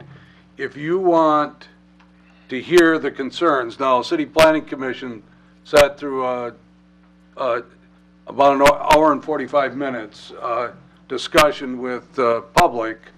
Now, obviously, council members, you are invited to come, but if you weren't there and you want to hear some of the concerns that they have and hear Brennan's response to that. Now, obviously, Brennan has had an opportunity to talk to the department heads and also to myself in between that time.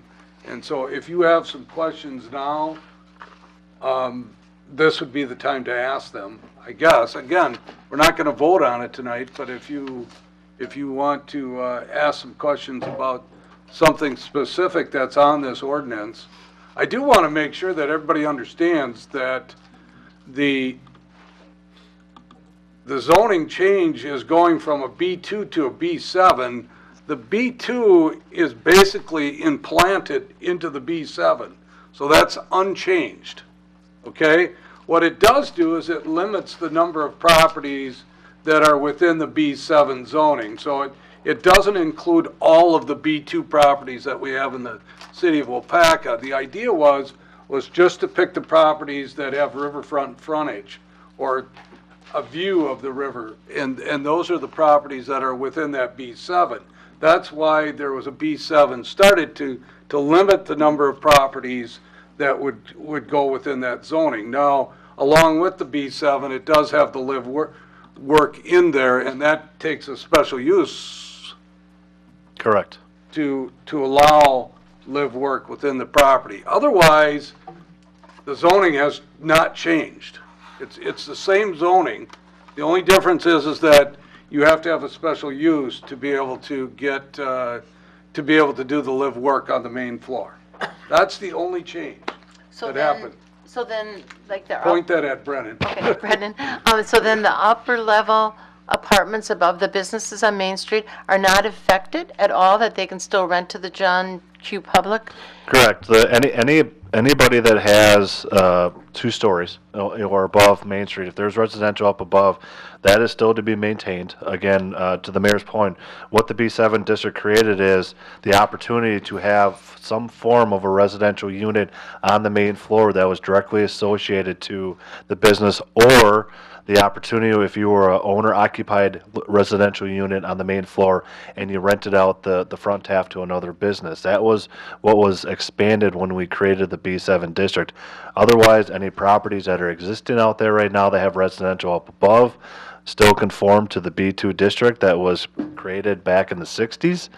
I will say that during the public hearing there were concerns brought up. We are aware of properties that are below Main Street that will face Cooper Street that are residential in nature, and those are non-conforming, and they'll continue to be non-conforming even with the B7 ordinance.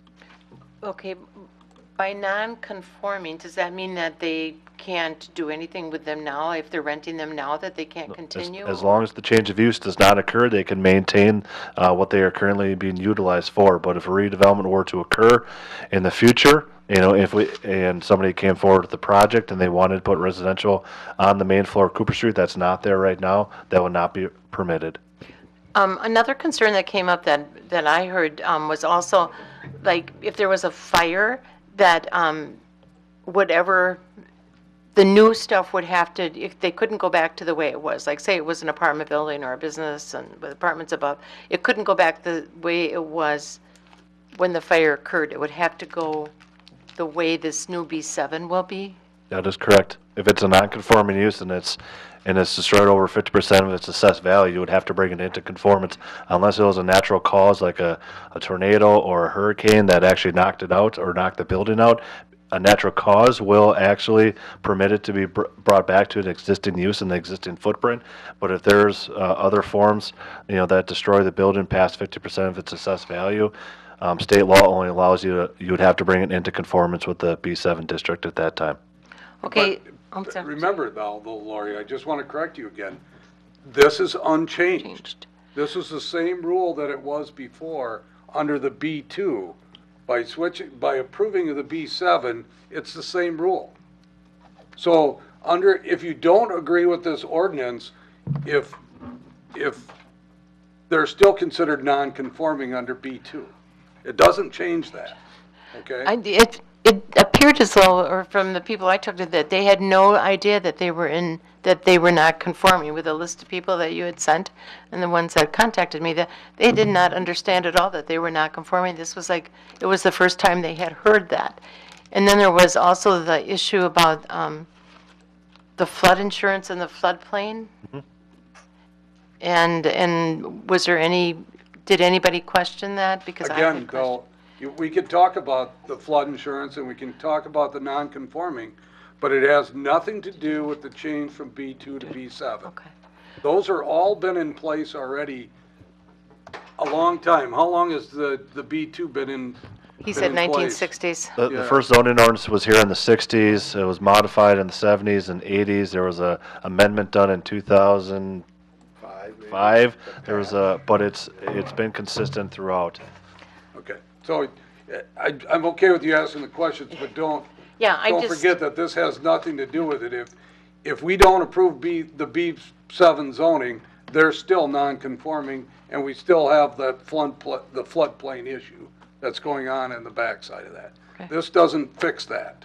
Well, I think that there's still some misunderstanding on how this is. It sounds very simple, but I don't think people are accepting that as very simple. That they are, first of all, they were very surprised to learn that they were non-compliant, and then they felt as though that they weren't getting enough answer to it. May I address something? I mean, zoning's complicated, Right. but do you know what your setback is at your house? I mean, until you dive into it, you don't know. And I think this whole process is working the way it's meant to be. People affected by it are notified, they come in, they get to talk about it.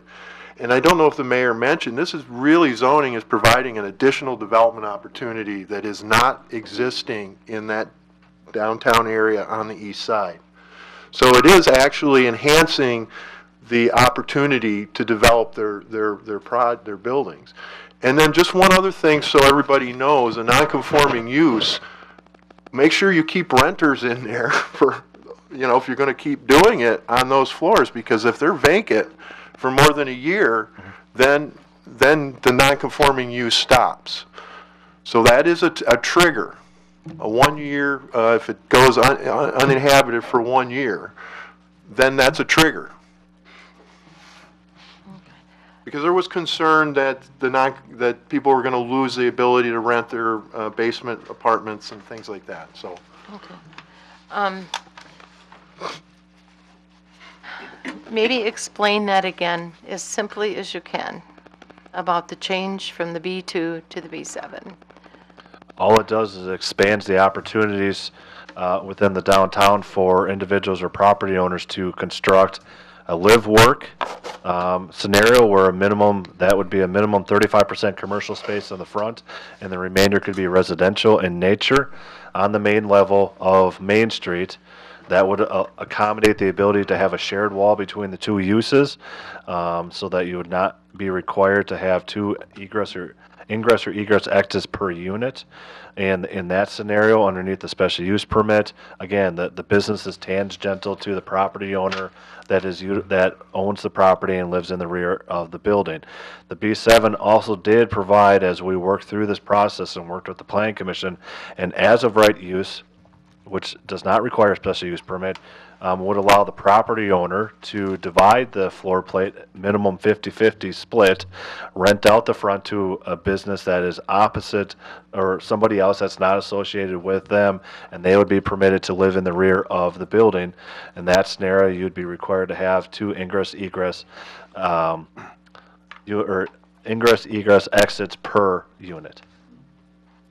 That is again, to the mayor's point, that is the only change in enhancement that was created with the creation of the B7 district.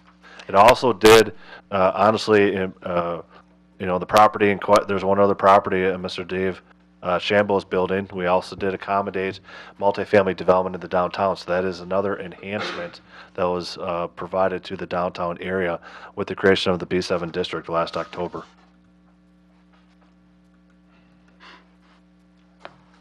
I wish the people felt more comfortable. They're not there yet. I think that there's a loss of communication in some of this. So, and that concerns me. Well, what we can do is we can continue to talk to the residents. We aren't taking public input, Anita, so you can have a seat.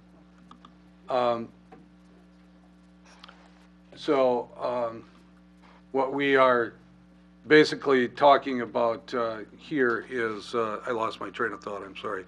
But the idea here is that the best we can do is make sure that people understand what the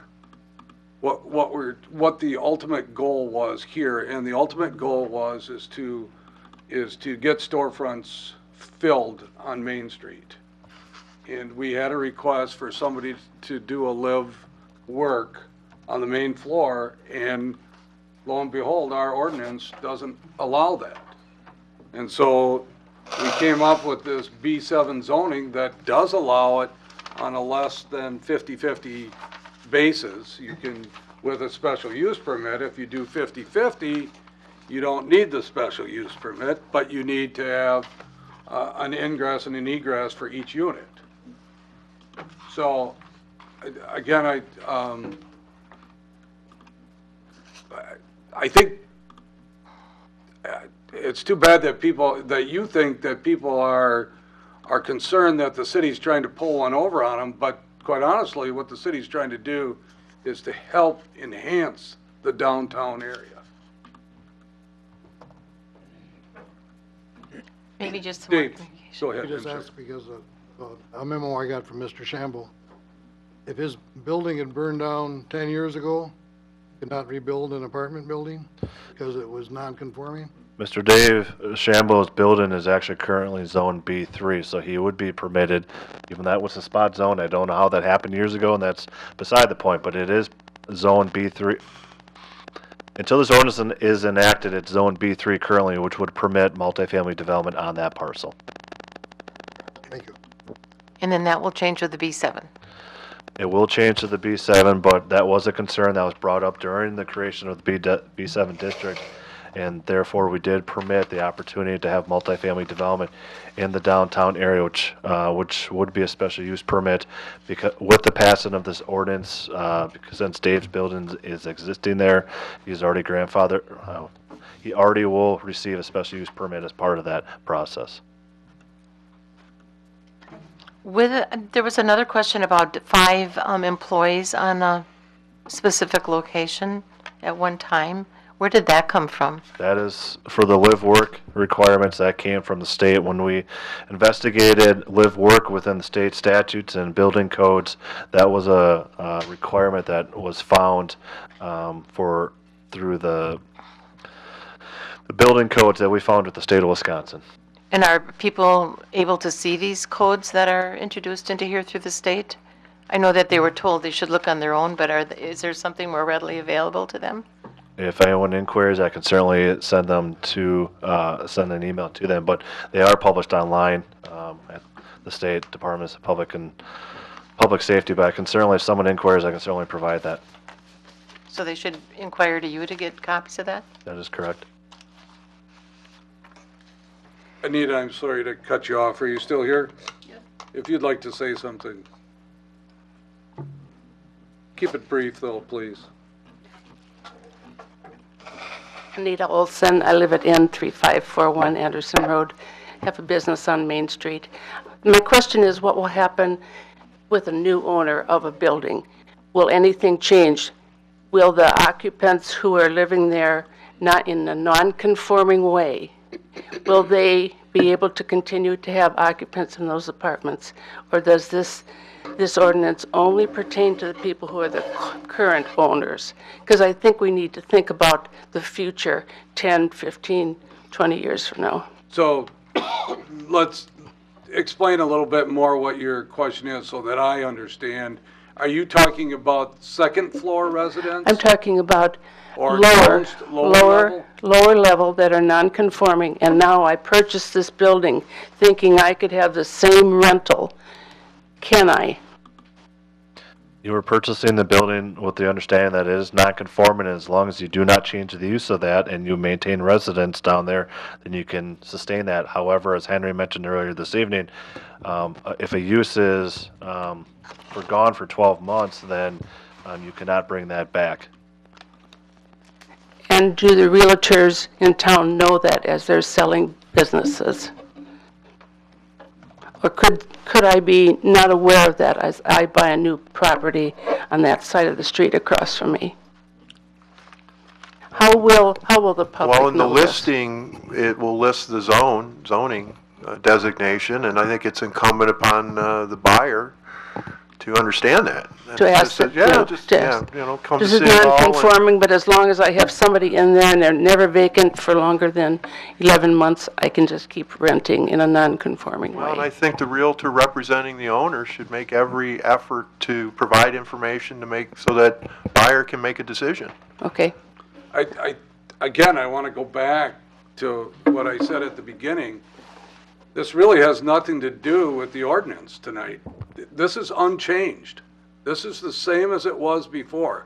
It's unchanged.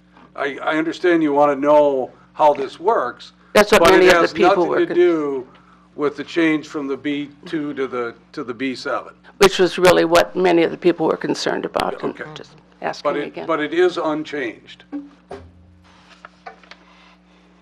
I opened up a Pandora's box, I know, but anybody else that would like to speak?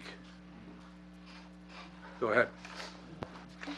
Michelle Drake, N2386 Tammy Trail, co-owner of Lucky Tree at 113 North Main. I'm the chair for the Waupaca King and In Between Business and Retailers Group. We work with over 80 businesses, and we would like to thank the city for your work on working to improve development and opportunities for the downtown.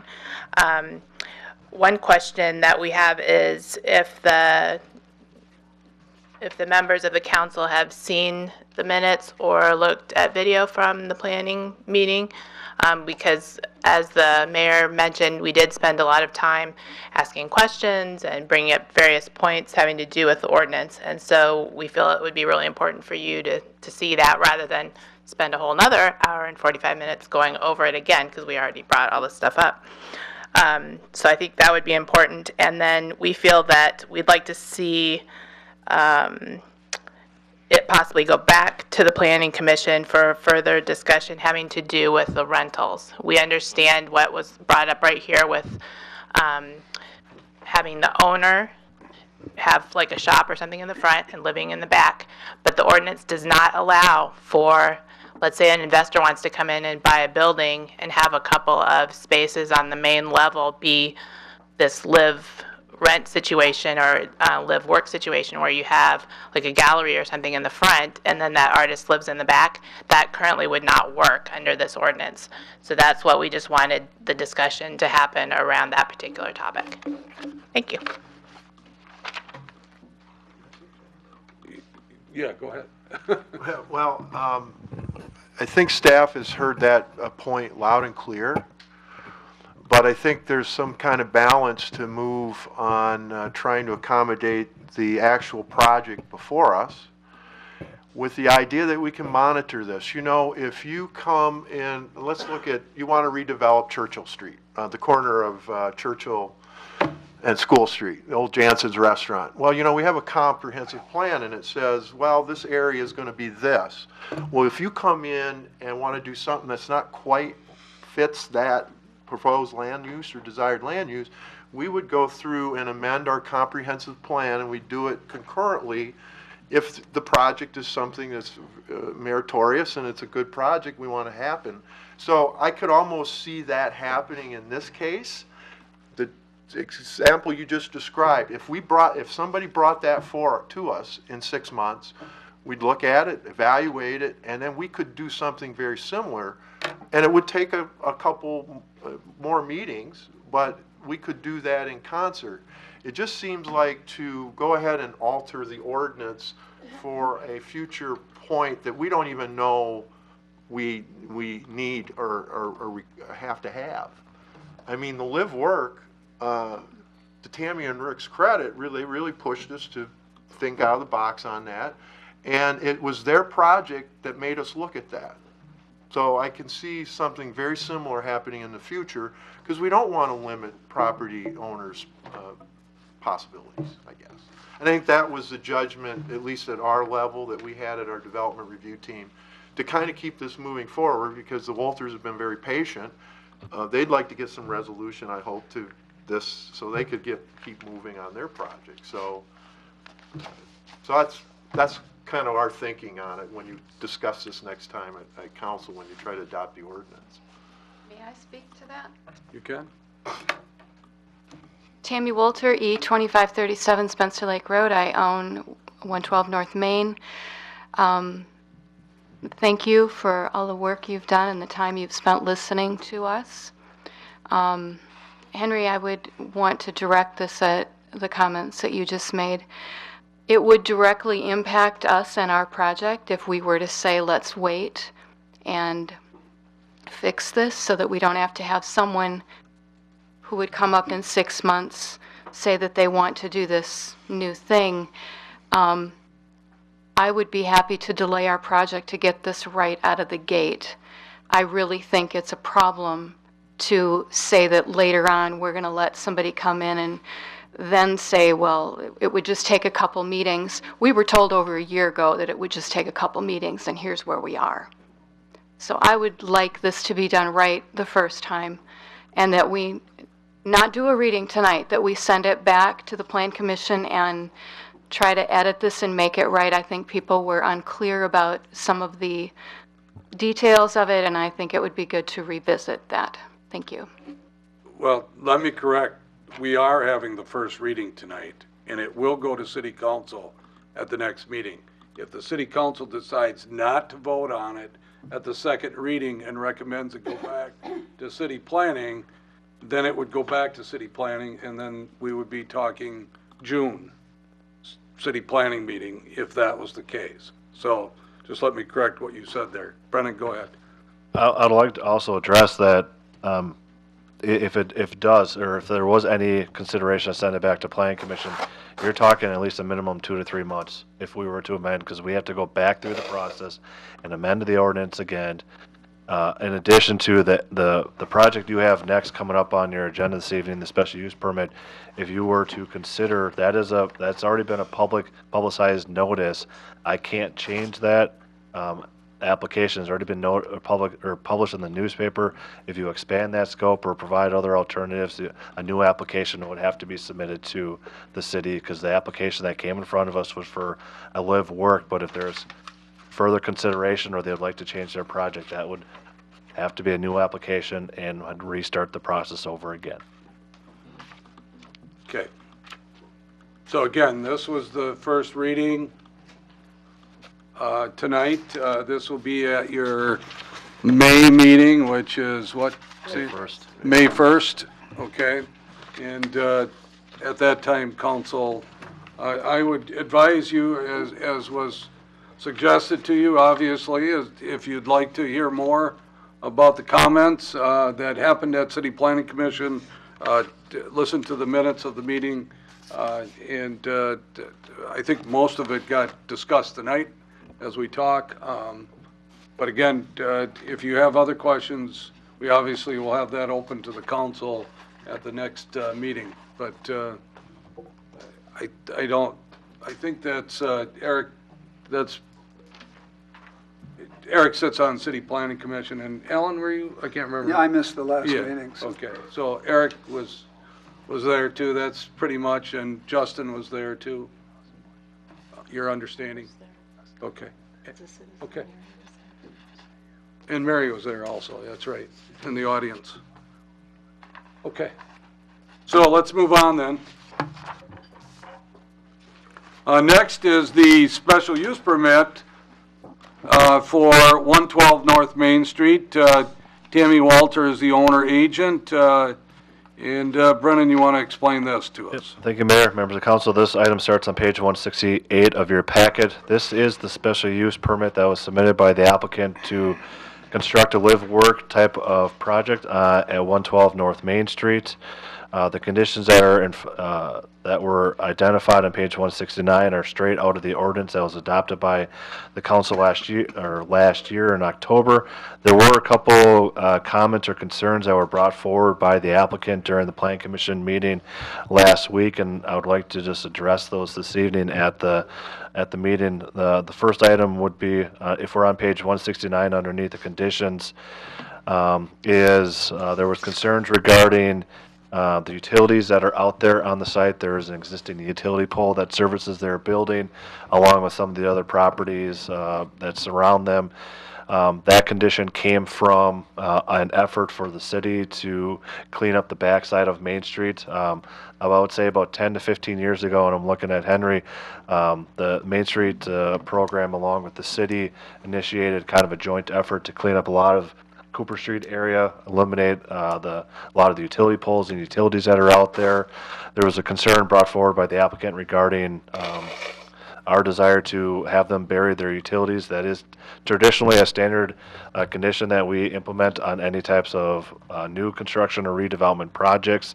And talking with staff internally at the DRT, we would like to, staff level, recommend a modification to that, or condition that we require them to have it buried no later than December 31st of 2019.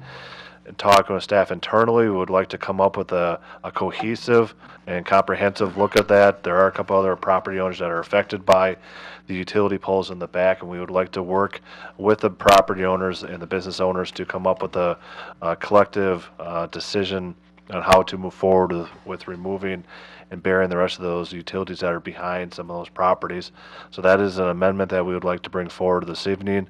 Otherwise, there was concerns regarding condition number 5 regarding the refuge area. Again, as properties develop or redevelop in the area, we would like to clean up the properties and the screening of refuge containers. We would like to see that maintained. And there was a concern about the sign, the temporary sign on the building, and that item, staff's recommendation is to maintain that condition as well. Otherwise, the rest of the conditions are an exact copy of coming out of the ordinance from the B7 district. Okay, so just so I understand how this works tonight, Brendan, if we approve this special use permit, this still would not go into place until after we approve the ordinance. That is correct. Yes. Okay. So we're approving the tail before the head here, but we just wouldn't start it until that. Correct. Okay. Okay. So if we had some discussion tonight, if there is any, we would have basically a month to discuss this. You could also table this application and bring it back at the May 1st meeting. If that is, if there is additional concerns about its conformance to the B7 district, and align it with the second reading of the B7 district. Okay, we were trying to expedite this because this still does need state plan approval, and so we were following a line for that, trying to get the applicant their approval so they can submit their plans and get this constructed as soon as possible. Well, I understand. Yep. I get it.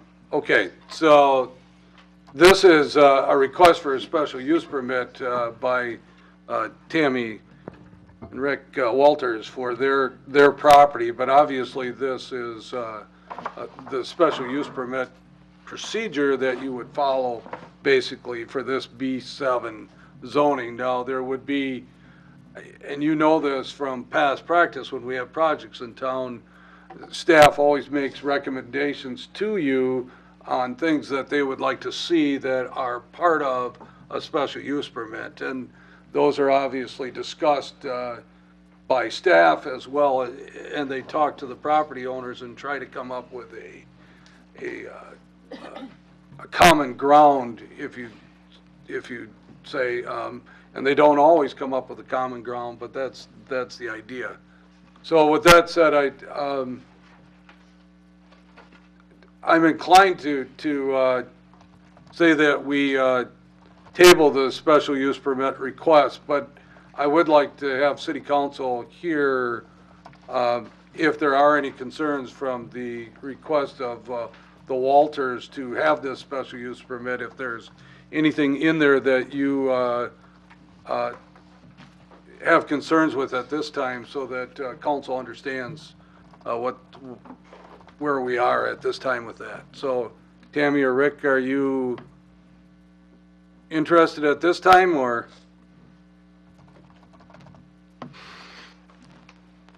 Would you like the address again? Sure. Tammy Walter, E2537 Spencer Lake Road. I own 112 North Main. Would like to put a live-work situation there. given how long it has taken to get where we are, to have the stipulation that I need a permanent sign, even though what I have up there right now looks a lot better than some of the other ones I see in the area, and it looks a lot better than it did, to put a deadline of the end of this current year when we haven't even put a nail in a wall. I don't know what the sign needs to look like or say at this point, so I would like that to be amended. Amended by extending it? Is that Yes, what you please. want? Okay. The state will allow us 2 years to start any part of the project. I would expect at least that. Rick, anything else?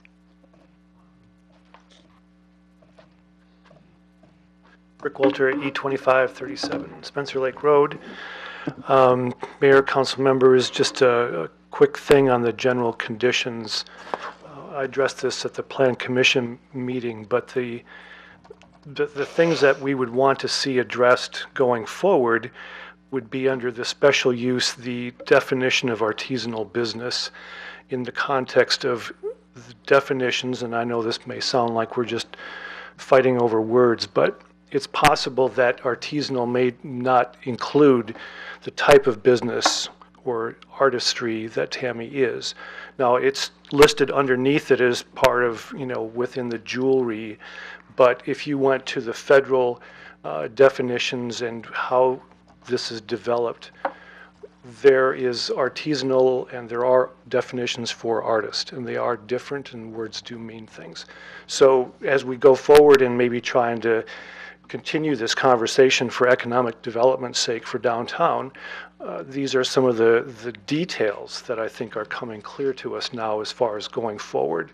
And they're significant. Maybe it doesn't seem like it at face value, but we've had some time to look at this and give it some thought. So that would be under 1 number or B, and then 1D, the maximum for the non-residential workers. Will request the site for the statute on that, please. And I can follow up with Brennan on an email. Then of course, in 2, the applicant shall adhere to the following requirements for artisanal business. And that would be the context of what are we defining as an artisanal business, which often tends to be breweries or food related and different things like that if you look deeper into it.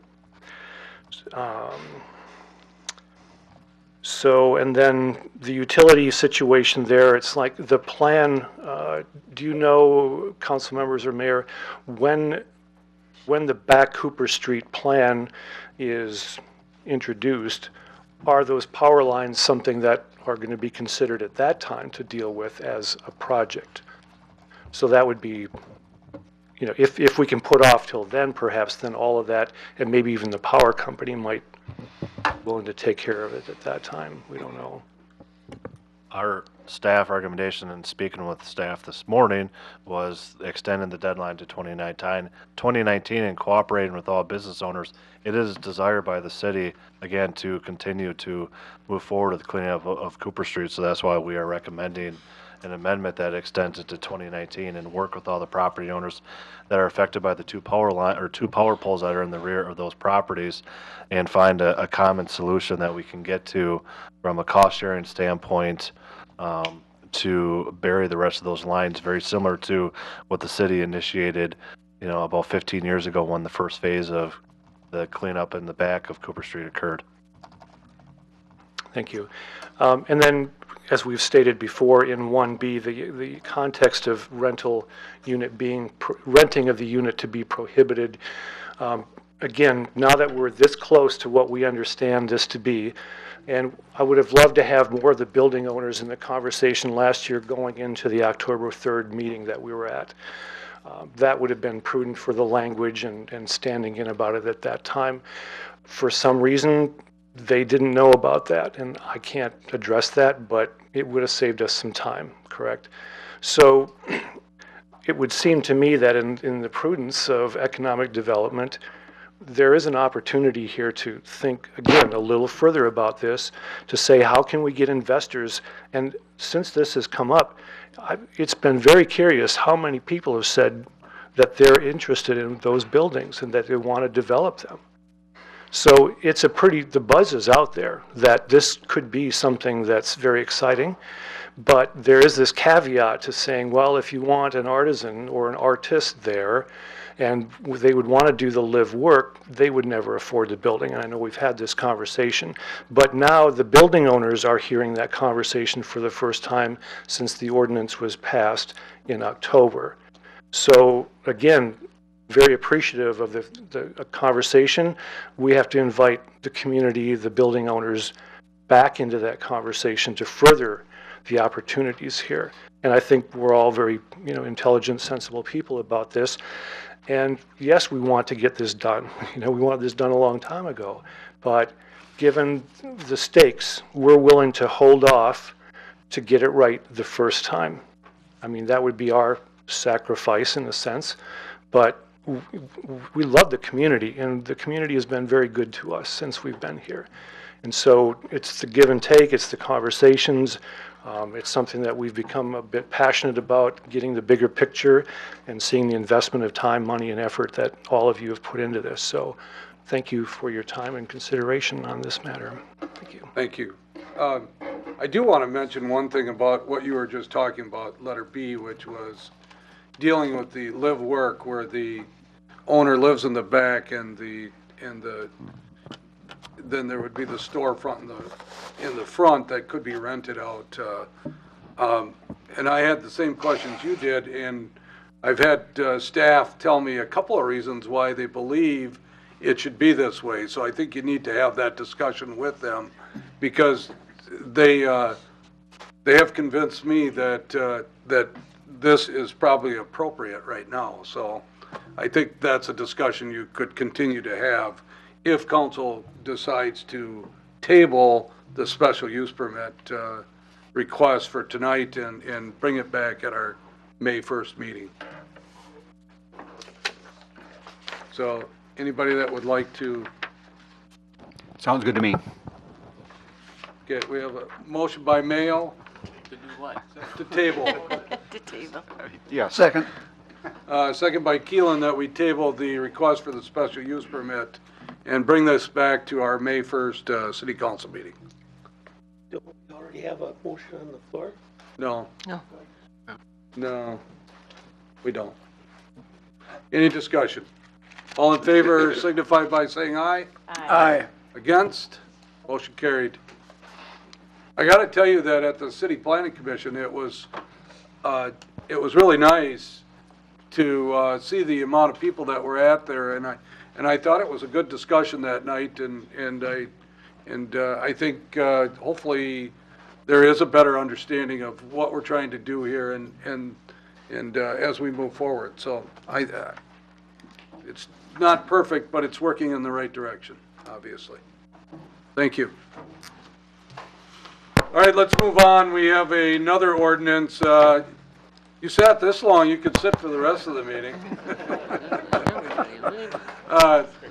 Can I leave? We have another first reading of an ordinance. This is ordinance number 0518, an ordinance amending Chapter 14 of the City of Waupaca Building Code, building permit fees and building inspection delegation. Brennan? This item is on page 181 of the packet. We did have a public hearing this evening, and really the amendment that is in front of you this evening is to actually expand the abilities that the city can provide to its residents and individuals looking to develop in the city. If a project were to come forward that is less than 50,000 cubic feet, by ordinance, we have the ability to have a qualified inspector do the state plan review and sign off on that project. We did hire Jane Drager in January of 2018 to provide building inspection services to the city. She carries the credentials that would allow us to do this. This is actually additional revenue source for the department, and the state sets those fees. Again, we will be bringing forth the fee schedule in a future meeting. We're still working through a couple scenarios, but again, this would expedite some of the state plan review process that typically dogs down a lot of projects because the state is so far behind on state plan reviews. So having this ability for minor commercial projects in our community, I think, is a win-win and benefit moving forward to people looking to do development in the city. Great. So this is the first reading. Does anybody have any questions of what staff is trying to do with this ordinance? What type of fee do you foresee? The state sets that plan schedule, Mr. Hagan, and I don't have that in front of me, but I mean, we're looking at, for a building plan, I think you're in the $250 to $300 range. HVAC, electrical, I mean, they are, 150. Again, I don't have that in front of me right now, but because of going through this ordinance amendment for the delegation, we also were looking at how to revise the city's own building inspection fees. It's a very convoluted and complicated system that we have here that since we have new leadership in the building inspection department, we as a team have been looking at how to simplify a lot of that so contractors or homeowners coming forward can have a better idea of where their dollars are going to and how it's actually being broken out. Instead of basing everything on square footage or cost of the project, we're trying to identify a flat fee schedule for a lot of these reviews. So we do believe when we do come forward with that resolution in the next probably 2 meetings, that you'll find it actually be a lot simpler for people doing business in the city. Okay, any other questions? We'll move on then.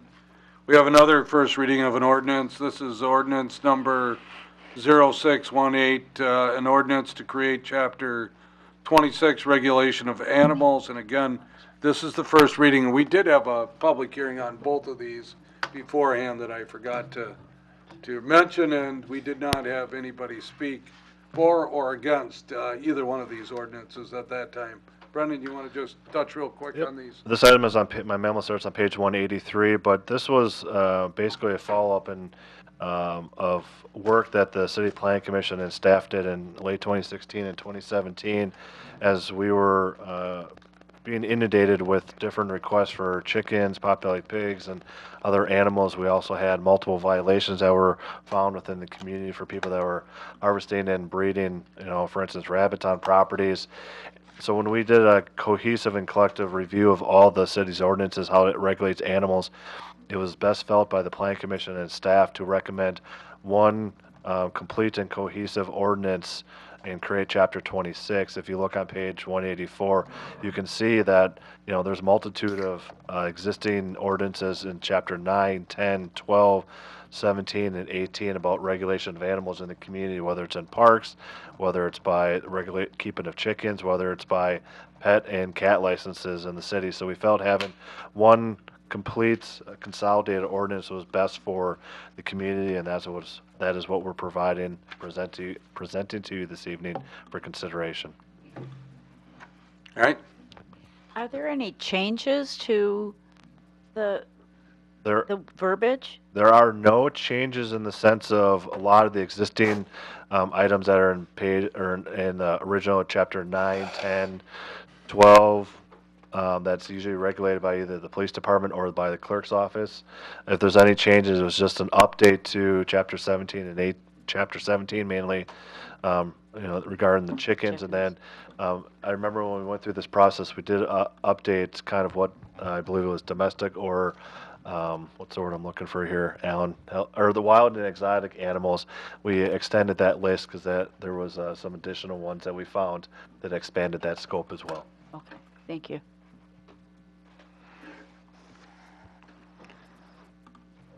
Okay, that's the first reading of that ordinance.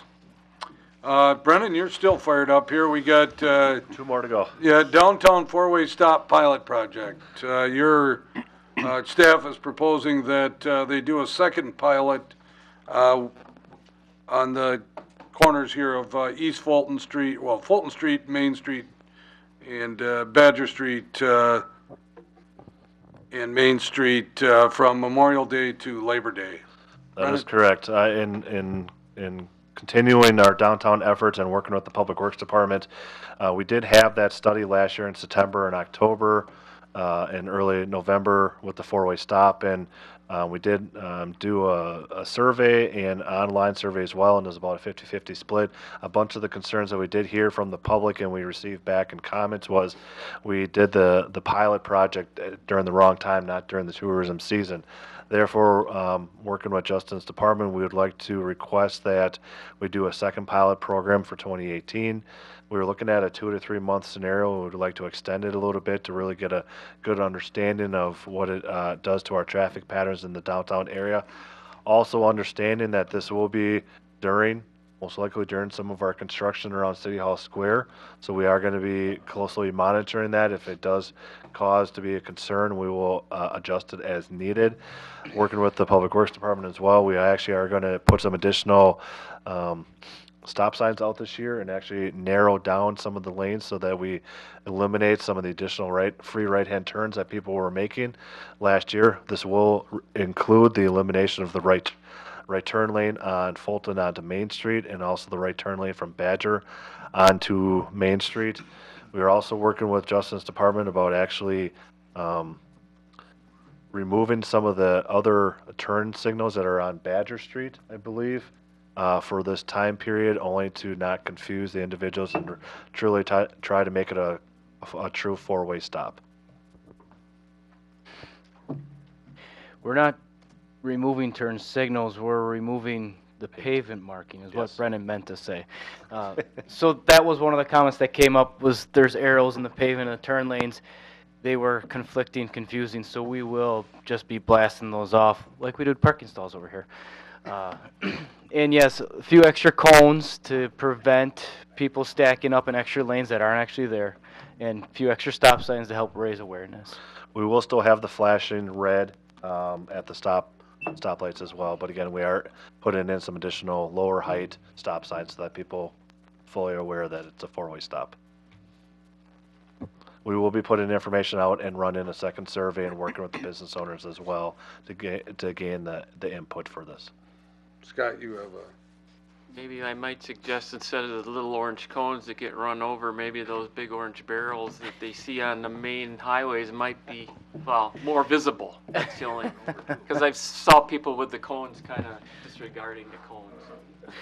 Well, we're putting temporary stop signs out further into the lane, so we'll have the tire full with concrete and then a metal pole with a stop sign, and then the cones will be lined up. So if they want to ignore the cone, well, then they might hit the stop sign. So or we could just put some spikes down or something. Right. I thought. Sorry. Any other questions? Are you going to have motion to approve this? We are. I'll make. Okay, we have a motion by Olson, second by, was it Mail? To approve the second pilot program for a four-way stop at Fulton and Main Street, and then also Badger Street and Main Street from Memorial Day to Labor Day, and we're going to take out the right turn lanes at that same time frame. Any discussion? Are you going to have four-way stop notations like that's near State Street and Badger? we weren't planning on having those. Just a little sign that says four-way stop. All-way, four-way. That was a confusing Yeah, thing that to was my a real wife when she first started approaching those intersections. And I think it would be warranted to have either four-way or all-way. Okay. Well, it's not part of the motion, so, unless they want to change it, but yeah. That was the question I was going to ask before the motion. Sorry, Paul. We had to make extra stands, and we have to purchase additional stop signs, which isn't a big deal because we need them and we will use them. Along with the temporary stands can be utilized for something in the future. The four-way stops we don't have very much, and that's why we kind of shied away from. I know what you exact them little placards underneath. So. Just, we might be able to make less expensive ones out of Coroplast. We'll find a solution for that. I'm hearing that. We'll find a solution, Mayor, for that. That's not going to cost us a lot. All right, if you can do that, I'll put that in the motion. Okay. Paul, you're okay with that? All right. No, it's in there, Paul. Thank you. All right, any other discussion on the four-way stop? obviously, if you hear comments, share them with Justin and Brennan so that they know. I'm sure they're probably going to do a survey again to Yes, find out. we will have an online survey, and we will be working with the business owners again to gain that input from the tourism season and from the visitors. Awesome. One more question. Will you, during this 3-month period, will you be getting back to us in council if you're hearing a lot of negative or positive comments? Will you be giving us something along the way to let us know how this is going? Yep, I can certainly adjust my staff report so that you are familiar with that. And once we get the City Hall Square parking lot project up and running for construction, I can assume that we'll have some updates on that as well. And we'll work with Henry and the mayor and staff to maybe figure out how we can have updates to the council a little bit more readily for those. Okay, that's actually very important because there are a lot of people who are less than thrilled with the idea. So if we start getting a lot of feedback, I'd like to City Hall, I'd like to hear it, please. We can certainly do that for you. Justin? May I add, like last time, we'll run it just like last time. We set it up, and to correct Brennan once again, we didn't do it at the wrong time. We did it at the right, you said, we did it at the right, we did it on an off-peak time on purpose, because we had some questions. So this is going to be ran the same way. We're going to do the survey, we're going to observe. If there's issues, we always have the ability to pull back. But we don't think that's going to happen. We feel very strongly that this is the right direction to go. So I do know that one of the concerns I heard, and it had to do with driving on Fulton Street East in the downtown area when you get by Quick Trip and Bill's Auto there seemed to be quite a bit of traffic that was backing up at the stop sign. Now, I didn't see that, but the property owners said that there was, and it was difficult for people to get in and out of their properties and also to get across Washington Street too. So if you guys would just keep an eye on that. And the same goes for Badger Street going west. There was concerns there also. Okay? Dave? Maybe the other concern is always, we think cars, but how about pedestrians getting across? When do they make their move? Keep an eye on that too, I guess. Yeah. Actually, I travel across Main Street on Badger every day, just about, and it was much easier, the four-way stop. Yeah. Okay. Any other comments? We need to vote on this. All in favor signify by saying aye. Aye. Against? Motion carried. All right, Brendan, we got another one. Contract of professional service, regional detention basin design and construction administration. Thank you, Mayor, members of council. This item is on page 204. As I previously identified this evening, we have received a site plan request and rezone for a 48-unit apartment complex development on the northwest corner of, right near Cap Services, out by the airport on Commercial Drive and Webster Avenue. As part of the project, as we were looking at the development of that site and the city's eco park to the north, we felt that there might be an opportunity to create an amenity for that park and for that neighborhood that could service as a regional detention basin for the area, but also provide additional opportunities for recreation, passive, and be a benefit to the surrounding property owners. With the airport that is out in that direction, the location of stormwater ponds is critical because of the flight paths and sometimes the attraction of birds that may utilize or go towards those ponds. Therefore, we were working with the developer about the creation of a regional detention basin. If you look at your map on page 205, the existing basin that is out there, what actually is serviced by that triangle-shaped pond near the eco park is outlined in red. The area that is outlined in blue is the additional acreage that we feel can be, as properties develop, that area is the drainage area that would drain into this regional detention basin for the project.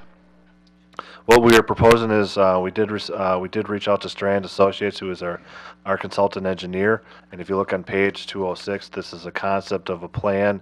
But we are looking for approval this evening to hire Strand to do the design work for the regional detention basin, and then also provide construction administration services through the actual construction of this project.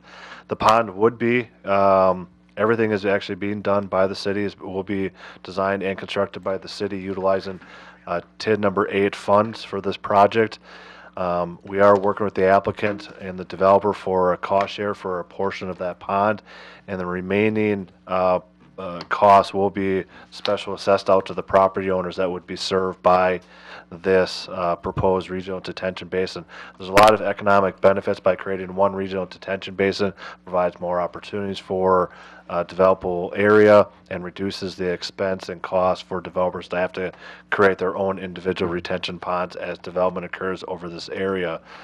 If approved this evening, we will be reaching out to the property owners that would be affected by this and benefit from this at the same time, and hosting a meeting in early May to talk to them about the project and talk to them about the special assessment process. Okay. So again, I think you said that we're going to use TIF 8 funds to do this. Correct. But this will be assessed to the property owners. That is correct. Yeah, okay. So we'd be looking for a motion to approve entering into a agreement with Strand and Associates. I move to approve. Second. Motion by Keel and second by Fair that we enter into a contract professional services with Strand and Associates for the detention basin design and construction administration at a cost not to exceed $15,000. The design is not to exceed 30, construction administration not to exceed 15. Okay, so we're total 45. But 45 total, sorry. And Brennan, would you run over again the cost split again, please? As part of this project, because the project is being required by the apartment developer, we are currently working through the developers agreement where they will pay a proportionate share towards the construction of that project. The remaining costs associated with that pond will be special assessed out to the property owners that would be serviced by this pond in the future when their properties develop.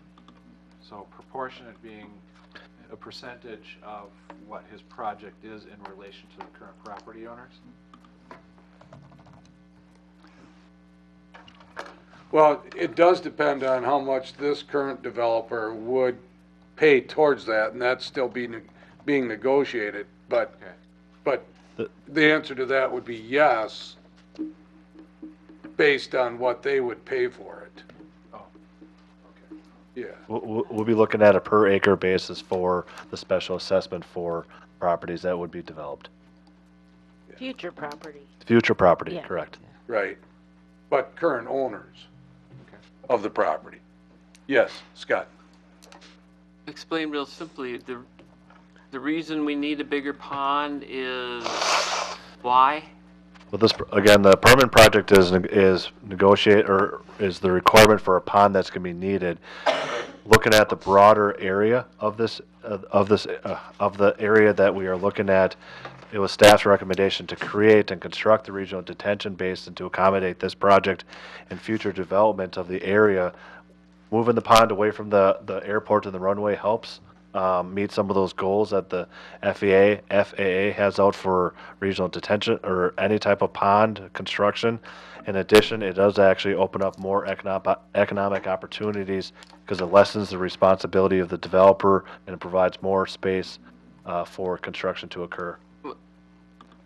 So this is a requirement of DNR Correct, yes. to have stormwater retention basins for this amount of Correct. commercial and residential property? Correct. Okay. It is also a policy of the city to try and retain the water, the runoff on their property. And this will take care of that. And we've done that with a number of projects that we've done. All right. And then the existing ponds, will they be filled or are they just gonna? We are looking at two options right now. I've met with Andrew and we've had exploratory conversation with Strandon Associates about options. There are two options being proposed, either expanding the existing pond or creating a second pond. Both of those options are on the table to consider right now. And we're looking at how the overall development of the apartment project and the future development of the eco park and how that lays in to provide, again, a positive benefit to the community and to the neighborhood as well. I think maybe another way to explain it, Scott, this apartment complex requires on-site stormwater management. By doing the regional pond, we've created the opportunity. Think of it, there'd be six. I think there's 6 different property owners. If this all developed, there'd be 6 separate detention ponds. We're going to make a regional pond, and we think it's going to be cheaper in the future for these other parcels to develop because they don't have to deal with on-site retention. Dustin. Don't forget about the issues with the BOA. I mean, like Brennan had mentioned, every time we put a pond out there, you're attracting waterfowl. Well, you're already, I don't get that part here. You're closer to the airport than you were with the other ones. I don't. Well, every developer will have to go through that on each one, of, as Henry mentioned, on each one of these parcels of land. This one, we feel, is located far enough away. Okay. We can get some exceptions from the BOA on how to manage. I mean, they make you do some pretty crazy stuff, such as netting and some other things. That so we're trying to alleviate those issues that future developers will have that are closer to the runway. So you might have to go get the okay from the BOA too? It's within the contract. Okay. Anybody else? Okay, I'm sorry, do we have a motion? We do. Okay. Yes, motion and second. Okay, we have a motion and a second. Whoa. All right, ready to vote? Sandy will call the roll. Mary Fair, Aye. Lori Chestnut, Aye.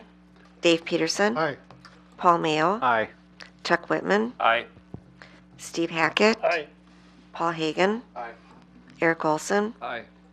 Scott Perchatsky, Aye. and Alan Keeland. Aye. 10 ayes, motion carried. Okay, next we have license report number 1403, which has to do with the election canvass report. Anything to mention there, Sandy or Henry? Okay, so Straightforward. we're just putting it on file. We would need a motion to approve. So moved. Second. Motion by Hackett, second by Hagan, that we approve of license report number 1403. Discussion. All in favor signify by saying aye. Aye. Against? Motion carried. Page 213 is license report number 1404. This is operator's license. Again, these are pending background checks and any payments of any fines owed to the city. They would not get them until that's taken care of. Again, we would need a motion to approve. So moved. Motion by Keelan, second by Peterson, that we approve license report number 1404. This is an operator's license. Discussion. All in favor signify by saying aye. Aye. Against?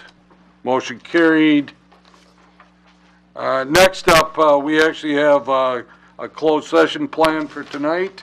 So I'd be looking for a motion to convene into closed session in accordance with section 19.85, parent 1, parent G of the Wisconsin State Statutes, conferring with legal counsel for the governmental body who is rendering oral or written advice concerning strategy to be adopted by the body with respect to litigation in which it is or is likely to become involved. I would need a motion. I have a question.